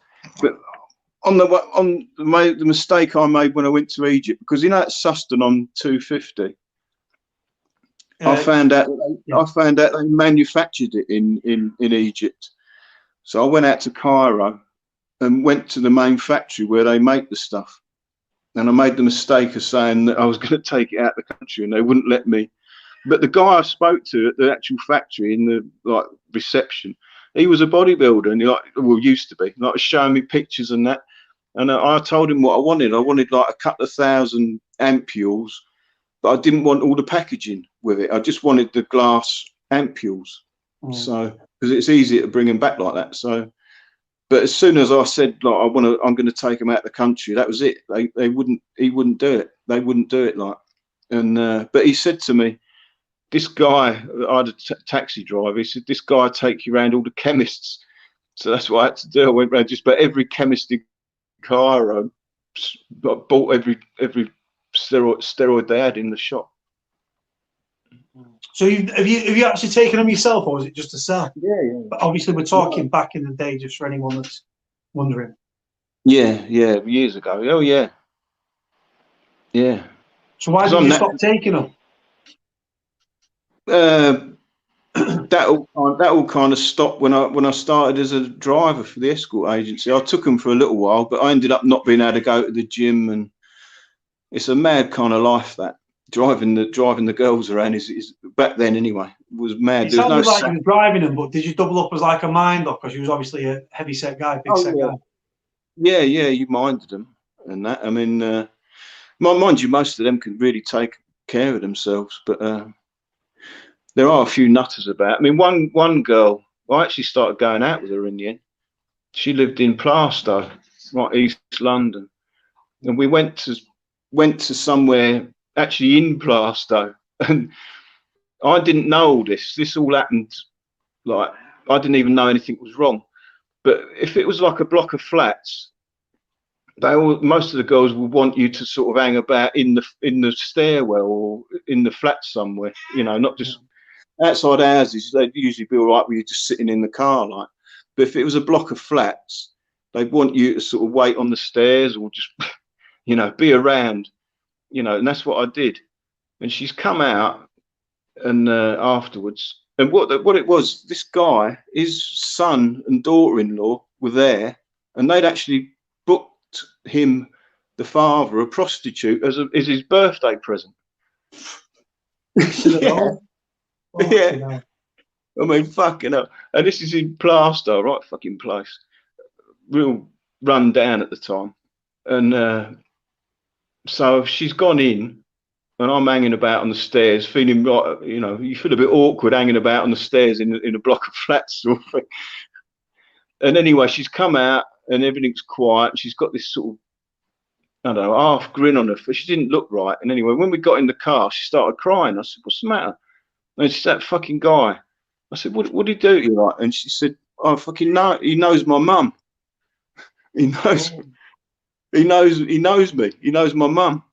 And like he was being nasty, a bit nasty with her. And he said, "Oh, fucking," she said to him, like, "My driver's outside." And he said, like, "I'll fucking sort your driver out." And he's come out of the flat and he's seen me.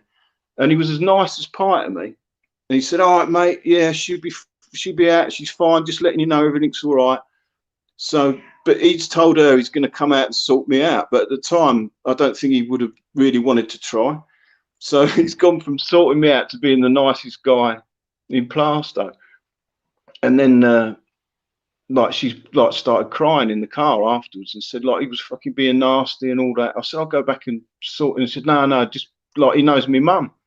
You know, it's just, let's just go. So that happened a few times. Like, I mean, we need one to of the do a proper. Do you know what, Nige? Right, one time we'll sort a proper. I'll just me and you will do a talk and we'll go on about, like I said, the grave digging and the life you live, because it's fucking it's fascinating. Yeah. From a morbid sort of industry to, I think you ended up. I think from what you remember, you ended up fucking sorting some fucking bird out that you met in the line of your thingy and all that stuff, to driving the girls around and all that, and bodybuilding, and I have led from Essex to London and fucking obviously Sutton. I've got a few stories about that life, because there's a lot of, you know, that sort of drugs go with bodybuilding, you know, steroids and Glenbuterol and all of that. Yeah. The recreational drugs, the harder drugs, go with prostitution, because when you think about it, most of the girls would say to you, "I'm not going out and to some of these people and with, you know, totally straight. I've either got to be drunk or off my head on something to actually do the job." So they're having sex with some people that you can imagine depending, like I said, not that they're going to get some dirty old fucking men and stuff. And like I said, it's one of them where it's like the drugs sort of get you through it. I mean, when I used to do, it was a different world again, but when I used to do the door at lap dancing clubs, a lot of the girls were dancers, but they'd also double up as escorts as well and sort of touted for business and stuff. And the amount of girls that were under the influence of fucking, like you say, crack cocaine and not crack or just coke, and it was just a way of dealing with what was going on with. My phone might die, but I'm just trying to keep it going on a charger.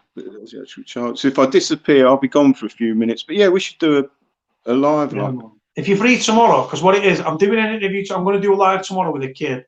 I won't spoil it for anybody. He's been on before, but I'm going to do something with him tomorrow. He's got some legal issues that he wants to fucking speak about. International thing. Nicole here, she's in Redmond, in Washington State. She was on live the other night talking about she's lived a horrendous life, and she's a sweetheart as well. She's just saying there, Nigel has seen some stuff, seen some shit in his life. Totally interesting, man. Do you know what, Nicole? Thank you, Nicole. Literally, Nicole, I'll send you the link to when he first ever came on the channel, and he sort of bopped on, Nige did, and then he dropped the bombshell that he used to be a gravedigger, and fucking hell, did he tweak people's imagination? Comments, questions, intrigue, fucking me, people on the screen, the comment section went fucking mad that night. And that was only 5 weeks ago, and it's done 3,300 views. It was a really, really hard-hitting one. But what I'd like to do is speak to Nigel on his own again, because this one's obviously a load of people that have been on. Get Nigel on a live when he's free, and we'll do it again, and we'll go over it, and people will be fascinated by, like I said, the story that Nigel's lived and stuff, from like a morbid thing that people don't want to talk about, death, to what, like I said, bodybuilding and minding the girls and driving the girls. And so from death to sort of the sex trade, in the sense of he was minding women that were out there. To death. Then back to death after it. I went back to grave digging after it all went wrong. Yeah, man, this is what I mean, and it's a fascinating watch. When you drop off, Nige, when your phone dies, I'm going to finish the live anyway, and then what I'll do. Are you still on the same number? Yeah. My phone's got about 30 seconds. One sec. Oh, One sec. Where is Nige? Where's Nige? Where's Nige? Yeah. Your number ends in 209, Nige. I think it does. Yeah, yeah, I'll yeah. send Hold on. you, I'll see what I'll do. I can send you a text. Yeah, hold on. I'm going to message you now. I don't know if it'll come off the top of your screen. All right, I sent that.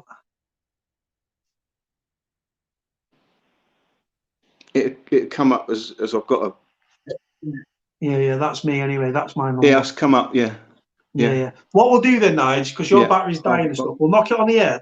But if you're free tomorrow evening, whatever time suits you, we'll do one, just me and you. And again, we'll talk about beginning, middle, and end. You don't have to talk about anything you don't want to. But again, people will be fascinated by the grave digging, and from grave digging to the sex trade, back to the grave digging. And like I said, you've obviously got a lot of stories, and it's interesting. But I'm interested because everyone was on that live. It was a very busy night.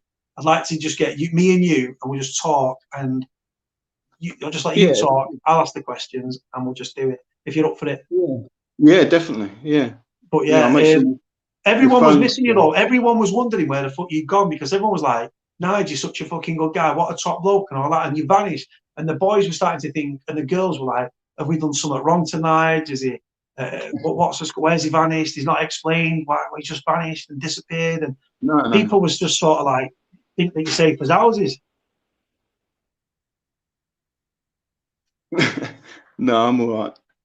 Nicole there, she's saying there. I've seen that live and commented on that live. Again, Nicole, she's from California originally, and she lives in Redmond, which is in Washington State in America. I'm actually going to send her a bottle of gin, this raspberry gin that her and her best friend Cassandra are obsessed with my gin.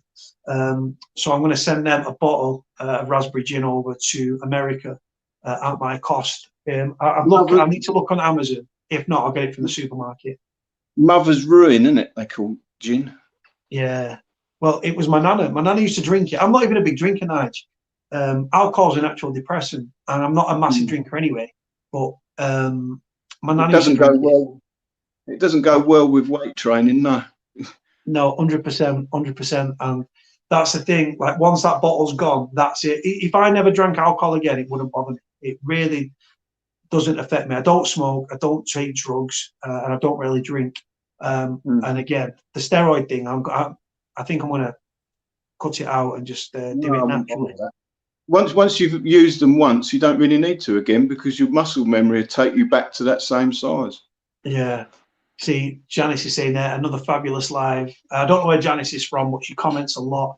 She's always positive and stuff in her comments. Yeah, look at this from Paul Cheshire. Nigel and Cody, nice one, great live and great idea to do a similar thing as you did with Nav and Paul. Again, people want to know the story. It's not about me, it's about the people that come on the channel. I've got some good stories. Nige, you free tomorrow then? Tomorrow evening? Yeah. Tomorrow night. What time suits you best, Nige?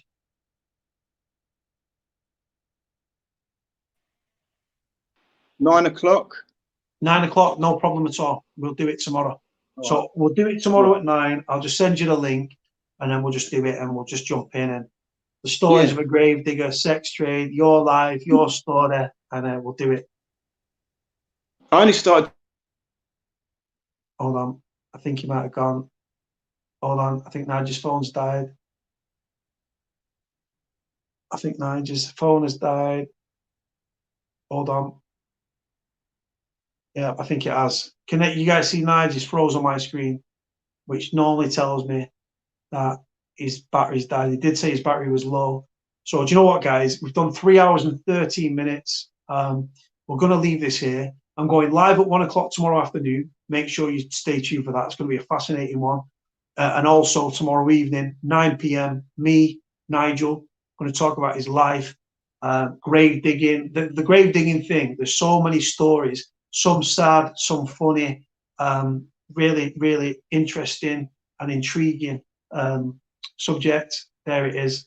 His phone has died. Big love to Nigel. Thank you for coming on. And again, we'll do it tomorrow.